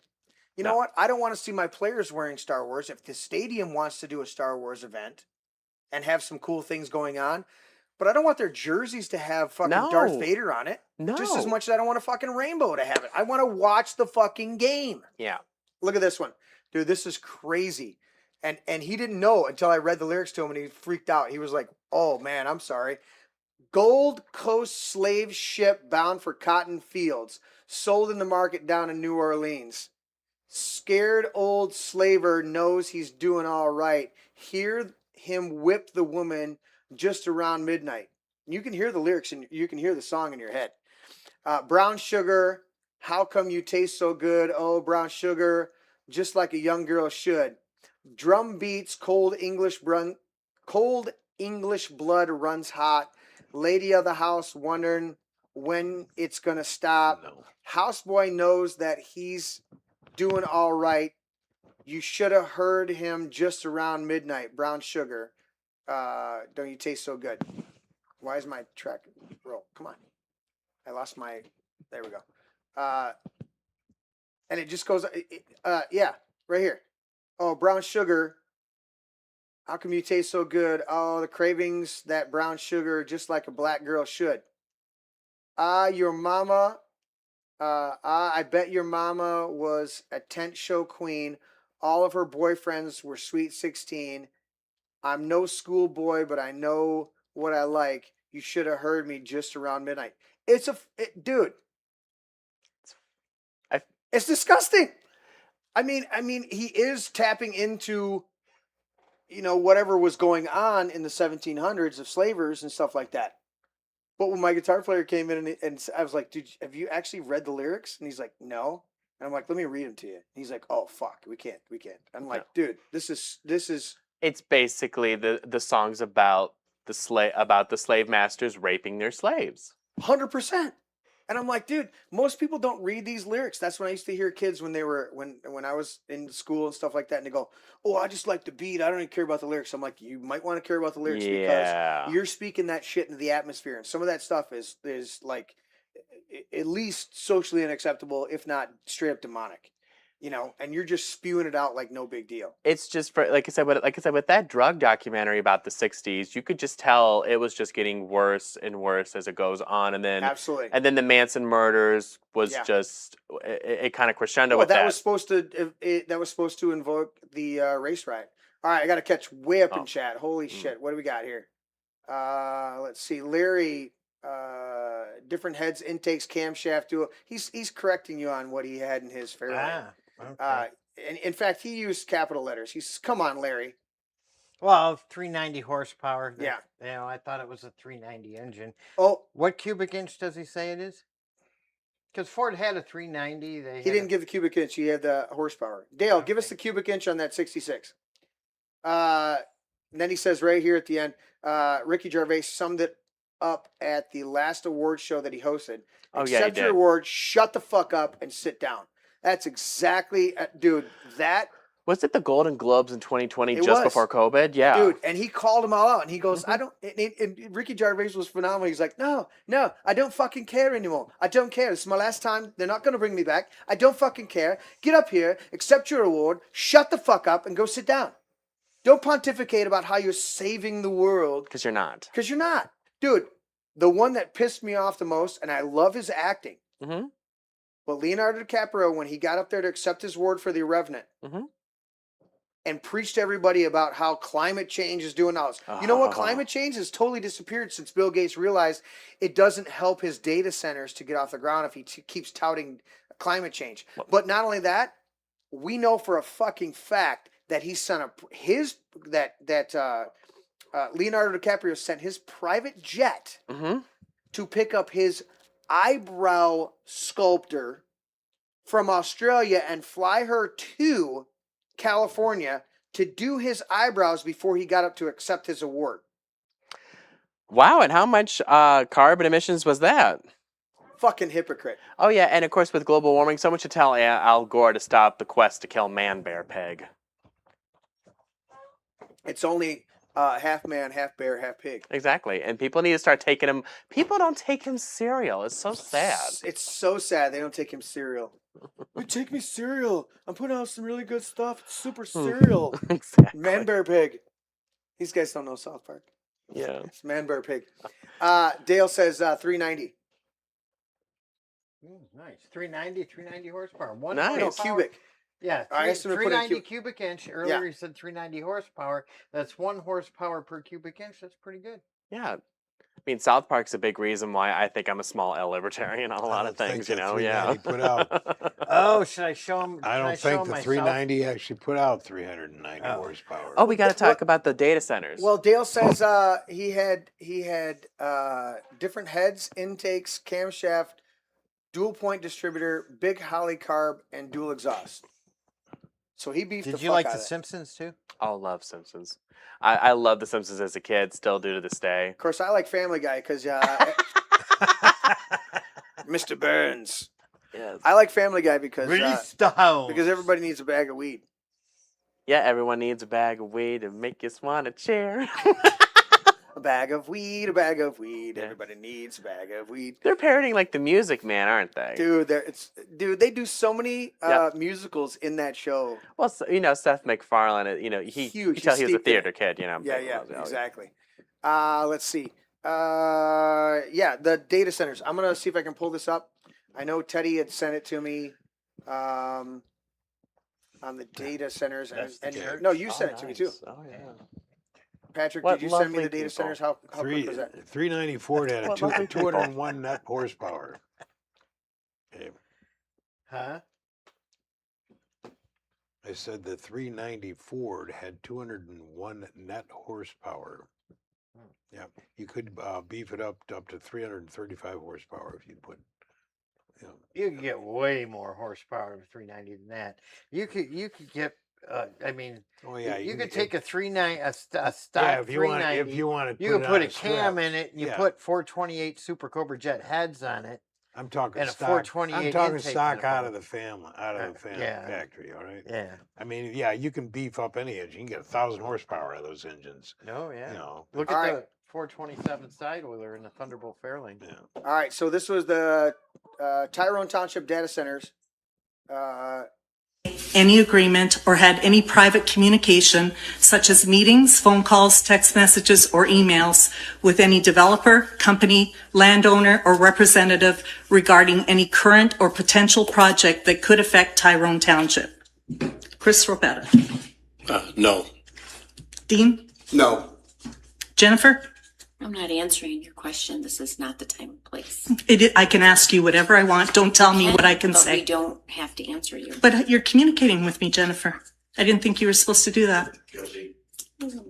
Greg Carnes, how about you? Yes or no? Not the place. We've already discussed this, so. Who's already discussed it? I'm sorry? Who's already discussed This has it? been discussed. Who has? Who's discussed it? I've not discussed this with you. What are you saying? Pam Moffler? Yes or no? Yeah, I'll go. The first two guys are like proud to say, no, I don't have any agreements. Every one of these ones that obfuscate or don't want to answer, they're guilty. Herman Ferguson? Did you hear that? Did you hear the Won't background? answer? Somebody said guilty. Zach Tucker? Mike, stop. You say Excuse guilty me. one more time, you're out. I'm not tolerating it. Stop the clock, please. While Greg's talking, I'd like my time back, please. I don't need the comment in the background. I need my time back. And quit interrupting me. Zach Tucker? But you answered at the Planning Commission. But you've decided not to answer now. Well, at least you're not looking as angry at me this time. I guess you're checking yourself. You personally signed any NDA, any agreement, or had any private communication, such as... So there it is, guys. Two guys immediately said no. The other 5 members of that Tyrone Township board either refused to answer or deflected and said not the right time. Well, what do you got to hide? If you haven't signed an agreement with these people, what do you got to hide? Good question. I heard about, stories up north of, the entire town throwing out their entire city council over these damn data centers. Yes, and that's what needs to happen every time is ladies like that calling out these fucking. Listen, you're elected to serve us. Exactly. Not make private deals with data centers so that your family members or you. She asks the right question. She's like, "Is your family, you or your family had private meetings and done these?" Because that's what's going on. And again, I'll say it. I said it at the top of the show, and I'll say it now. I think these data centers are far more about property seizures, whether it's the CPS, the Communist Party taking over farmland, or Bill Gates taking over more farmland in this country than any other private residence, whether it's government seizing tax properties or properties through tax foreclosures, whatever it is. It's all about seizing the property, because if they own the property, then they can rent it back to us in 15-minute cities. Oh yeah, they want to bring back feudalism. We'll own nothing and be happy. Look, I mean, that's what Klaus Schwab told us. Ain't no Schwab. Klaus Schwab, you will own nothings and you will be happy. Yeah. See, we see not everybody can be a robot polisher. Well, someone should ask him what his family was doing in Germany during the 1940s. Wasn't he hanging out with Soros and rounding up the juice? Well, it's just like, I mean, you look at a lot of these elites, and you find out that they're of German descent, and it's just like, well, what was your family doing in a certain time, Exactly. All right, was that it? Journey, we got that one. Tyrone Township. Do we want to give condolences to the passing of Lindsey Graham? I mean, I put it in the show notes on the web because I titled the show tonight "Resignations." Okay. Lindsey Graham. Rest in peace, Lindsey Graham. Let's move on. He permanently resigned from life. He did. I guess he had a widowmaker. I guess I don't know. I hope he was reunited with his bubble wand, wherever he is in the next life. Bubble wand. His bubble wand. Do you remember his bubble wand? I don't. So this is a guy who never married. I don't. And never had what was it? Never had kids. And He raised, he did some noble things. Didn't he adopt his sister when his parents died when they were younger and raise her?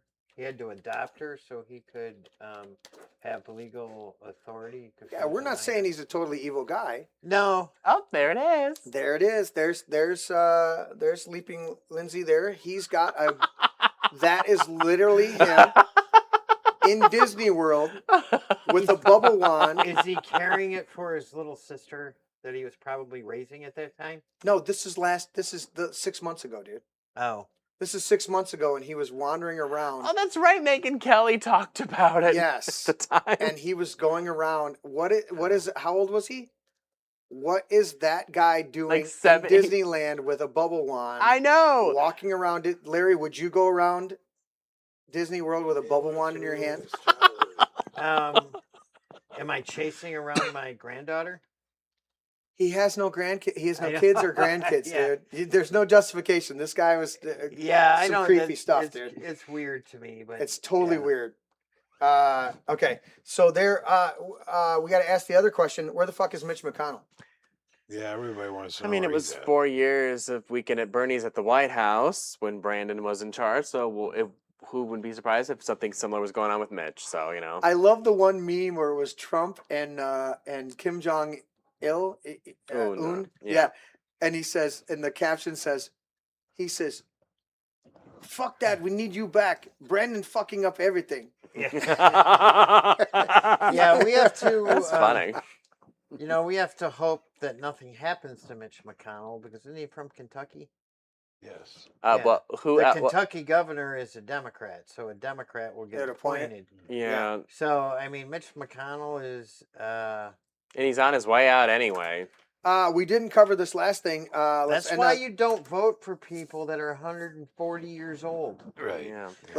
You talk to the people in Kentucky about it. Exactly. Yeah, I right, mean, it's good to know that old Mitch remembers the War of Northern Aggression. But I'm what else trying is to new? figure out what I'm going to do because I already voted. I voted and I turned in everything. Mike Cox has stepped down, right? He's not running anymore. So your vote I got voted for wasted. Mike Cox, Well, you, but who do I vote for now? John James? Or Fuck that guy. Or an 80-year-old man? How long is Perry Johnson going to serve? At least one term to fix a lot of shit because But that's he what he might did in the release- private sector. He might release the dogs. Smithers, release the hounds, Smithers. I gotta go back. I gotta go back to this one. I told you guys I was gonna pull it up here. California has deployed 400 goats and sheep to graze on invasive yellow star thistle and other brush in Fresno and Sonoma County, reducing wildfire fuel, and restoring habitats as part of a targeted grazing process. Holy shit! You could have done this several years ago, decades ago, and done this. Look at this. The second bullet point here. Wildfire risk reduction. By grazing on dense forest vegetation, these animals help lower fuel load that can exacerbate wildfires, especially during California's hot, dry seasons. No fucking shit. You don't say. We've been told that. So the program is targeting 180 acres. Do you know what? You could be doing this all throughout all the places that go up in flames. Yeah. And then selling the sheep and goats to local farms or local meat places at a discount and feeding people. Yeah. What a revolutionary And fucking idea. And you can use the sheep for their wool as well, Clothing man. See that? Yeah. Yeah, that's right. One other thing. Okay, so we had Trump because we had power loss last week, but Trump came out and gave this beautiful speech. Was it beautiful, Larry? Larry texted me like immediately. Did you watch the speech, buddy? That's how his text came across. I have audio on my speech. When it reads it back to me, it reads it in Larry's voice. But Trump gave that speech about election fraud and exposed a whole bunch of stuff. What else are you guys seeing election fraud to wrap up before we do final thoughts? I'm trying to scroll down. Patrick, what are you seeing on it? I know, Ian, you had something you wanted to say about election fraud. Well, things being exposed. I worked on Trump's campaign in 2020. I was down at TCF when they kicked us out, put cardboard over the windows and everything. Yeah. And it's just, if you truly have nothing to hide, then why would you do that? Why would you put up the walls? Exactly. I had 2 video clips from that time. I had to sign an affidavit. Still have the affidavit, so Yeah. Is that some of the ones that Carla, was it Carla? Possible. Yeah. When Yeah. I she mean, took like, the wheelbarrow. Was she the one that took the wheelbarrow, or was that GPS? Was that Greenwave? I have no idea. Like I said, it's almost 6 years ago now. Dude, it's crazy. It's gone that long. I know. My goodness. I'm trying to scroll down. Oh, did you see AOC has a conservative chick that got elected, and she's hotter, much hotter. Of course, AOC's not hot because she's liberal, but much hotter than her. That's running against her in that district. Oh, that's funny. And of course, she adopted a fake Southern accent in Tennessee, just like Hillary did. That's what this article says. Yeah. I don't mind no wise being. What did Hillary say? I don't mind no wise whatever. I've been working too long. Well, say what you will about Bill. His Southern accent is legit, so. That's because he bites his lip properly. Oh, yeah. I feel like sometimes we gotta, every once in a while, we gotta straighten things out. I play saxophone as well. I know, exactly. I think the biggest thing. Depends on what the definition of is. The biggest thing that effed him over as president was that '94 assault weapons ban. Because if you can't trust a former governor of Arkansas with your guns, then who the hell can you trust? Right? Come on. So this AOC, we know her. She deployed a fake accent over the weekend while campaigning for Tennessee, and she wasn't doing a podcast where she was doing it to be funny. She was doing it because she thought she would appeal to it. We can't afford to leave Texas behind. Don't you mean Tennessee? Tennessee behind. Can't afford to leave Tennessee behind in a Kentucky Fried Town flanked by fellow squad members. Who is it? We can't afford to leave Kentucky behind, Alabama behind, Mississippi behind, Georgia behind, South Carolina behind. We can't do it. Let's see if my audio will play properly on this. Let's see. We cannot afford to leave Tennessee behind. We cannot afford to leave Kentucky behind, Alabama behind, Mississippi behind, Georgia behind, South Carolina behind. Girl, you're from the Bronx. What the hell are you doing talking about that? Go get me 4 tacos and a fucking beer. Exactly. Shut the fuck up. Listen, I don't think her man is paying enough attention to her because, and he's a beta cuck. We know that, right? Yeah. There it is. But I don't think he's paying enough attention to her. Democrat man. Yeah. I don't think he's paying enough attention to her because she said behind like 15 times in 4 sentences. I'm thinking her behind's not getting enough attention, so she has to subliminally put that out in the atmosphere. We can't leave behind. Behind. She's upset that her Latina caboose is not getting noticed, Dude, I love Stein when he does that. I love my big Latina, my big booty Latina. That's what he's confronted her so many times. She has a fucking restraining order on him of Alex Stein when he goes up and he's like, "I love you, my big booty Latina." Comes after her. All right, there it is. We covered a little bit of the election fraud, but there's more revelations coming out. More stuff's coming out on that. I know what I wanted to find. There was one on InfoWars here, or Alex Jones Live now, since they fucked him over. But it was literally had to do with Michigan, which I can't believe Larry didn't cover this. Was it not on the Midwesterner, Larry, about how Trump pointed out specifically Michigan? I'm scrolling down trying to find it. I've always liked Shane's impression of Alex Jones. It's pretty good. Listen, I went into Trump there. I'll have to reset. Let's see. Where the hell is it at? Dude, the news populates so much. Ask Joe Pesci. Larry, I don't appreciate your fucking tone and you bringing me into the whole conversation, all right? You fuck. Leave me out of it.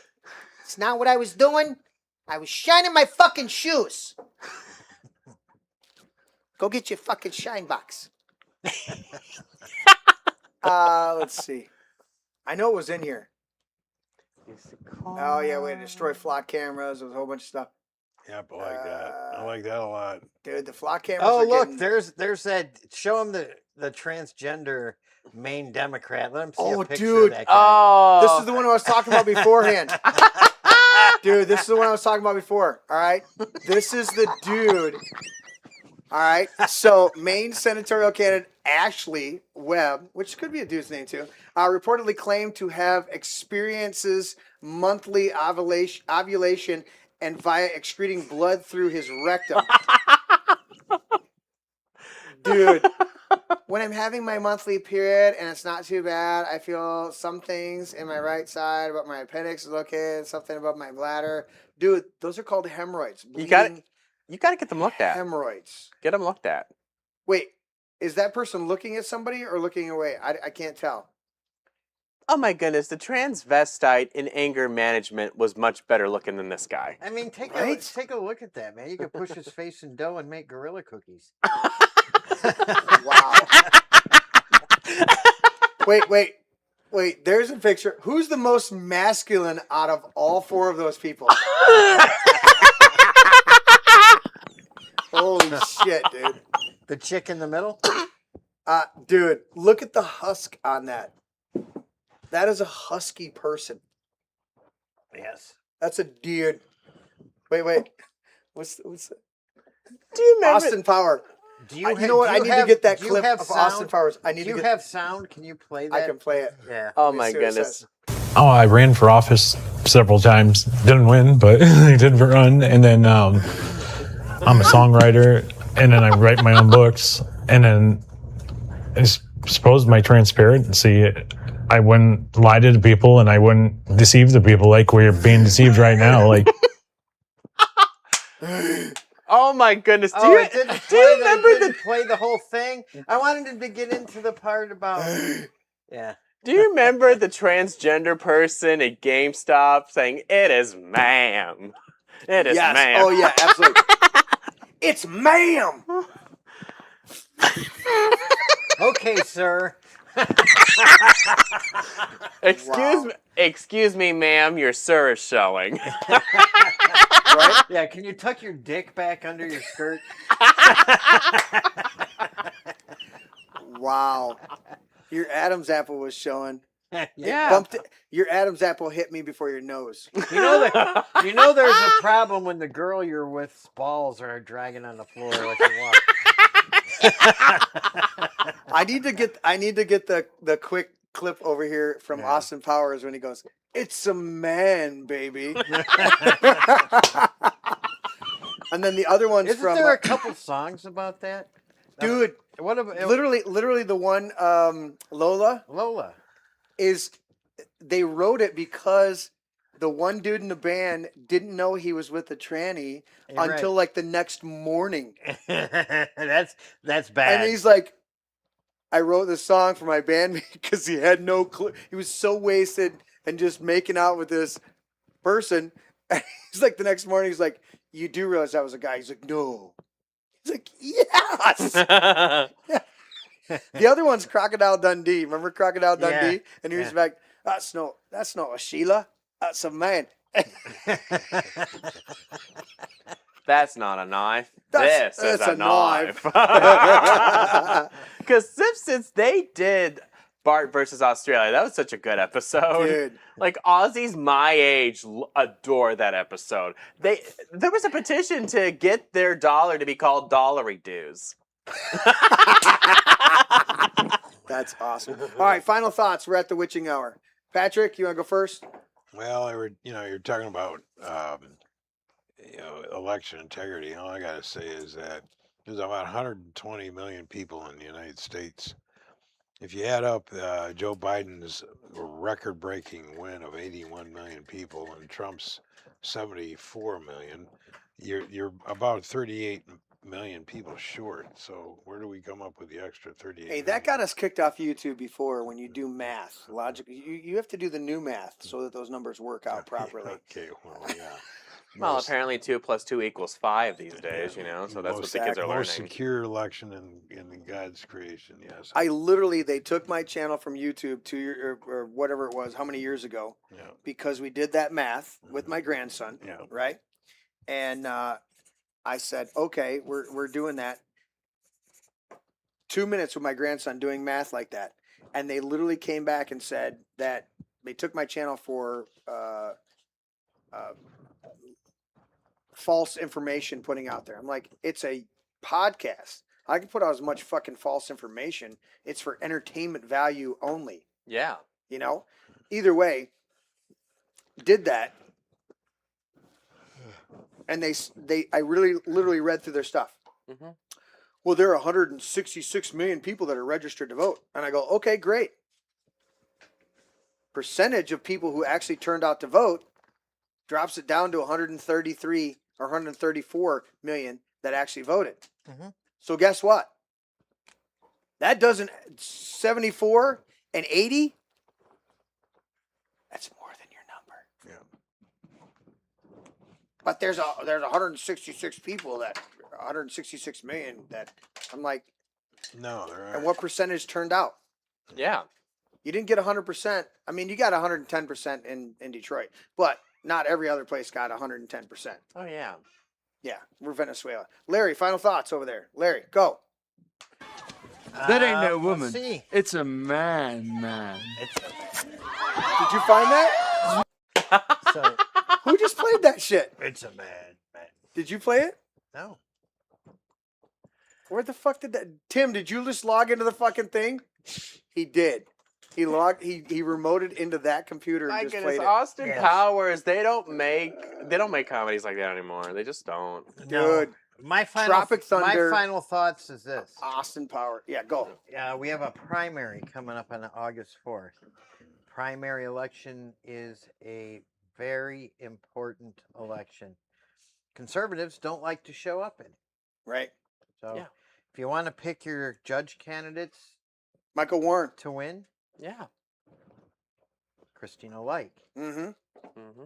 on August 4th. Locally here. Yeah. Yeah, that means you show up. Do not let the Democrats outvote us. Correct. Get up and go. We live in Livingston County. There's no reason for us to let any Democrats outvote us. Correct. There's no reason. Because Livingston is a solid Republican county, right? Solid. We're 68% Republican. So all we got to do is get out and vote, and we can defeat the evil. It's that simple. It is. You know, and too many people ignore the primary, right? Don't let the Democrats cross over and pick our candidates. Get out and vote. Vote both sides of the ticket. Yeah. Flip that ballot over and look on the back. You'll find some. You'll find some Village they're trying to put. nonpartisan, and you might find a tax hike on there that you can vote against. Oh. Oh, you think so? Yeah, Nice. but get out and vote. Get out the vote. Your country. Yeah, needs voting's you. important. So in other words, vote early and vote often. Yeah, vote early. Exactly, Vote That's the often. Democrat mantra. Exactly. Yeah. Democrat way. Show the people that go out and work their butts off for you that you actually mean something and vote. Yeah. And give them a cushion because they got no butt left. Yes. Yeah. Yeah. Well, you got to get them one of those ring cushions because they might have, you know. Dude. Yeah. Yep. Yeah. Yep. Ian- like for judge. Ian, you've enjoyed the show. Oh, Final absolute- thoughts on whatever you're thinking, buddy. Well, it's just, it's 2 weeks away now. I'm very thankful to be on here for the first time. Hope I'm a return guest. It was fun. Exactly. I had a great time. I'd love to do it again. Yeah. 2 weeks from now, it's important to vote in the primary. It's just, from what I understand, that the Democrats, they are not as far along as they should be if you compare this midterm to 2006 and 2018. Right. They should be further ahead, but they're only, from what I understand, only 4 points ahead in the national generic ballot. So, Okay. and considering Gives the us some hope.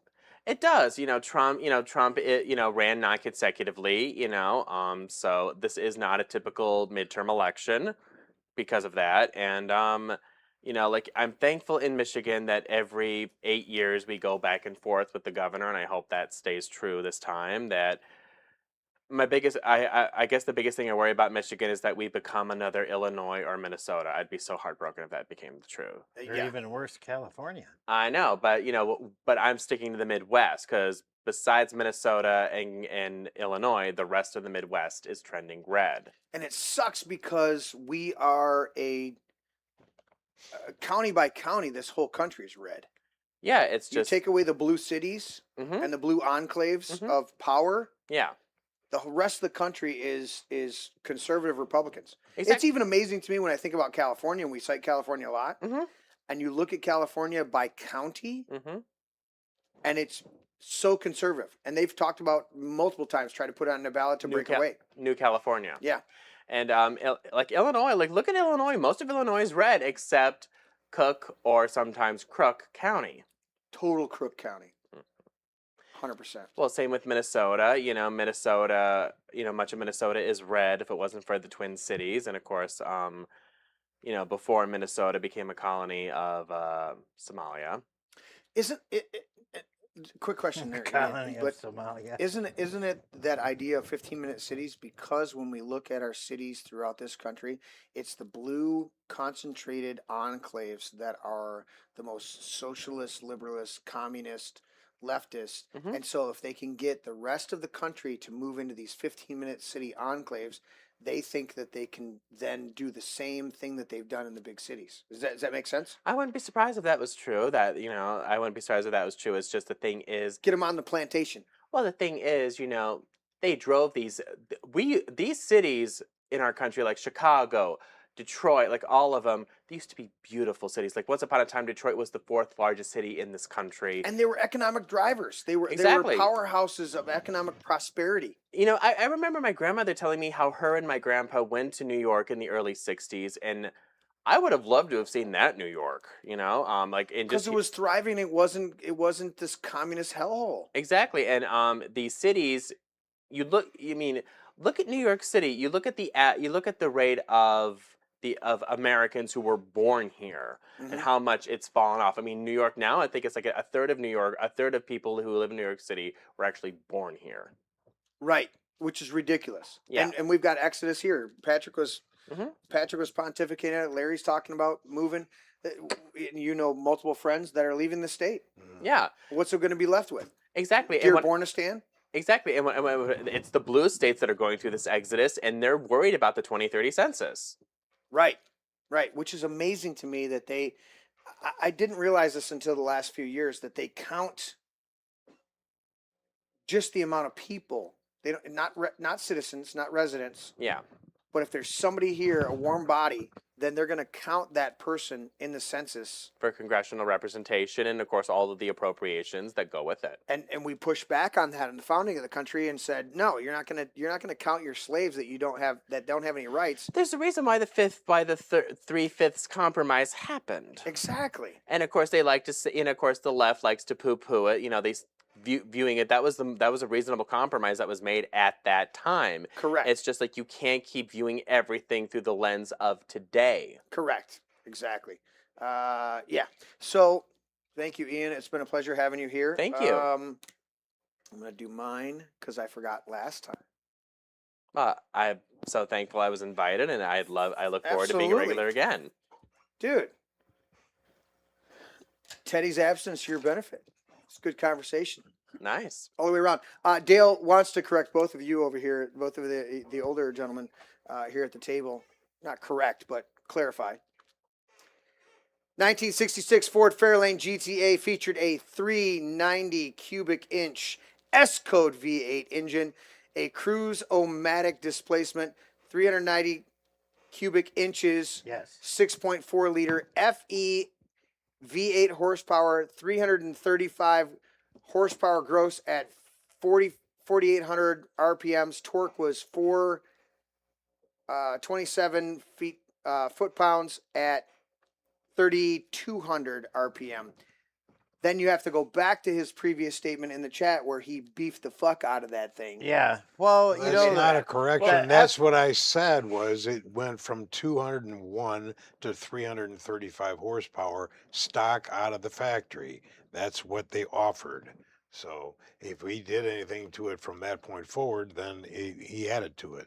But Yeah, that's what they were offered incredible stock. engines, actually. Yeah. And a lot of people don't realize this. The FV engine was not a V8; it was a Y block. Well, that's why he said up here in chat, Larry, different heads, intakes, camshaft, Nice. dual point distributor, big Holly carb, dual exhaust. Nice. So stock, it was a fucking badass. Well, and then when he did all that work on it, it was even more badass. Well, apparently your Cox has left the chat. Apparently it says that one. It does say Cox. Your Cox has left the chat. It'd be interesting. It's better, you know. I was worried talking about Dana Nessel because you know what language is forbidden on the show.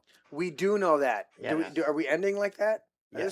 This is my fault. But you listen, guys. When we do talk about Dana Nessel on the show, you have to refrain yourself from using terms like scissor sister, Yes. or carpet muncher, Yes. or Bull Dyke. bull dyke. Yes. Those are inappropriate terms for a show such as ours. We're not just appealing to people in the trailer park. We're appealing to the broad masses, and so you can't use those terms on this show. That's inappropriate, especially you guys in chat who get carried away with yourselves. I know how it is. You can't use those things. We want to have respect for our elected officials out there and not go down that road of being base, degrading at that elementary school level. That's just not appropriate here. No. So you can't use those terms: scissor sister, carpet muncher, muff diver.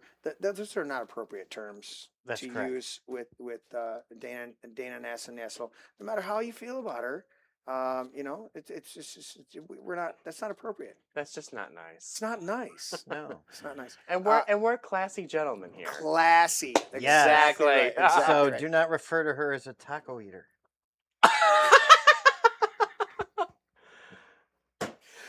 I always find this.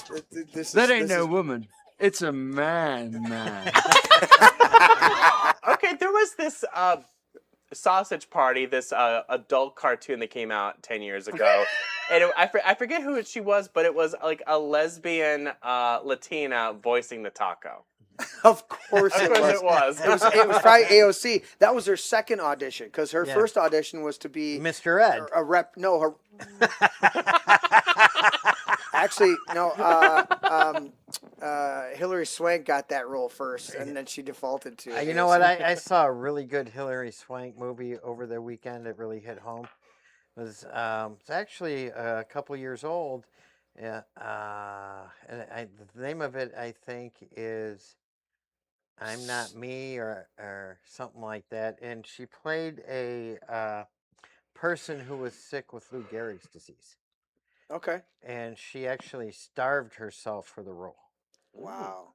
She did a phenomenal job in $1 Million Baby and a number of other films. She's yeah. I love the what's the one the Core with Aaron Eckhart. That was a phenomenal movie. Yeah. Leroy, I'm going to tell you the name of the movie, so I'm Dude, I'm leaving. Hey guys, always like, share, and subscribe. Do all that stuff. You want to support the show other than super chats, go to thealexjonesstore.com/thisismybrain. Get some great products. I do the methylene blue, the methylene red, and the iodine. I also do the Shilajit gummies, and I also do the turmeric gummies.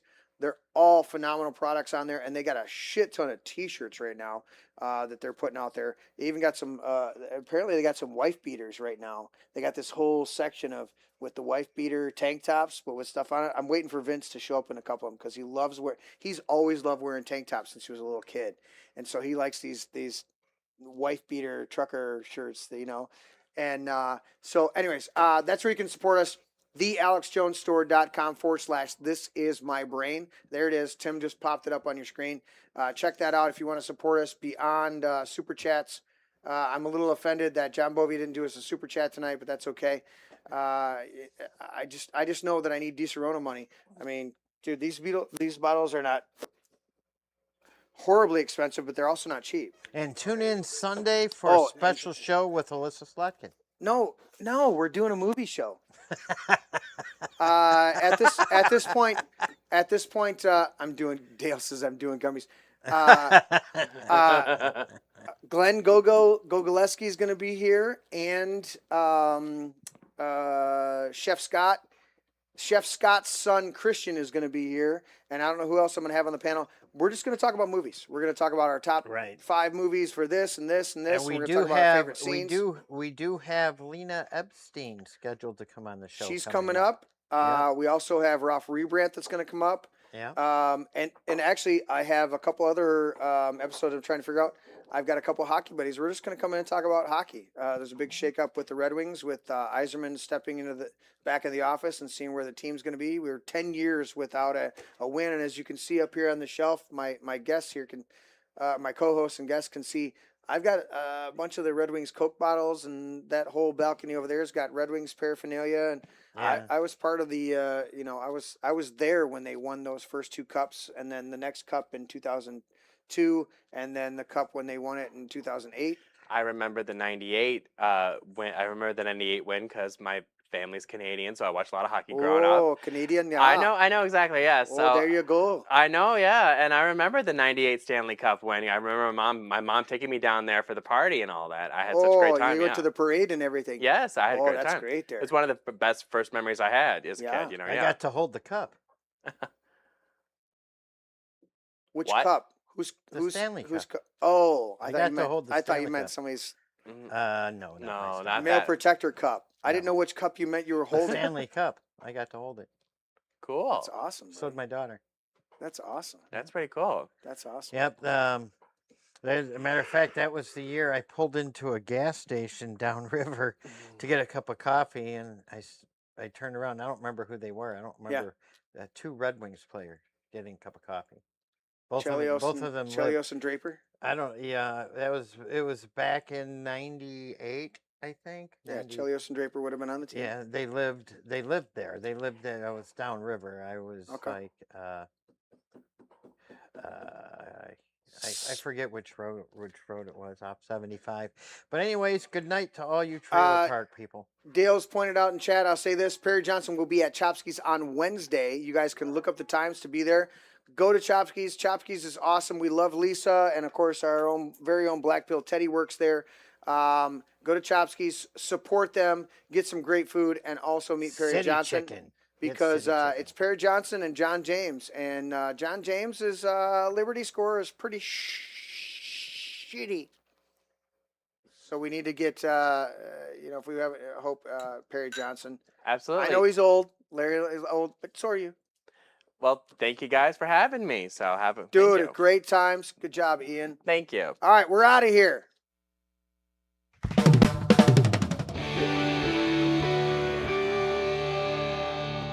This is my brain. Dad, that's an egg. Yeah, that's an egg. Honey, dude, that's an egg. Seriously. That's an egg. It's a metaphor. It's still an egg. That's an egg. I would challenge you. That's an egg. I know my brain is not actually an egg, okay? It's a metaphor. Metaphor or not, that's not your brain. It's just an egg. Una cerveza para mí. My egg is my brain. Can I at least have some bacon, maybe some sausage with that egg, though? Oh, I want some bacon. I want crepes. Have some bacon and pancakes with that egg. I'll take it with cheese. Extra large brown cage-free eggs.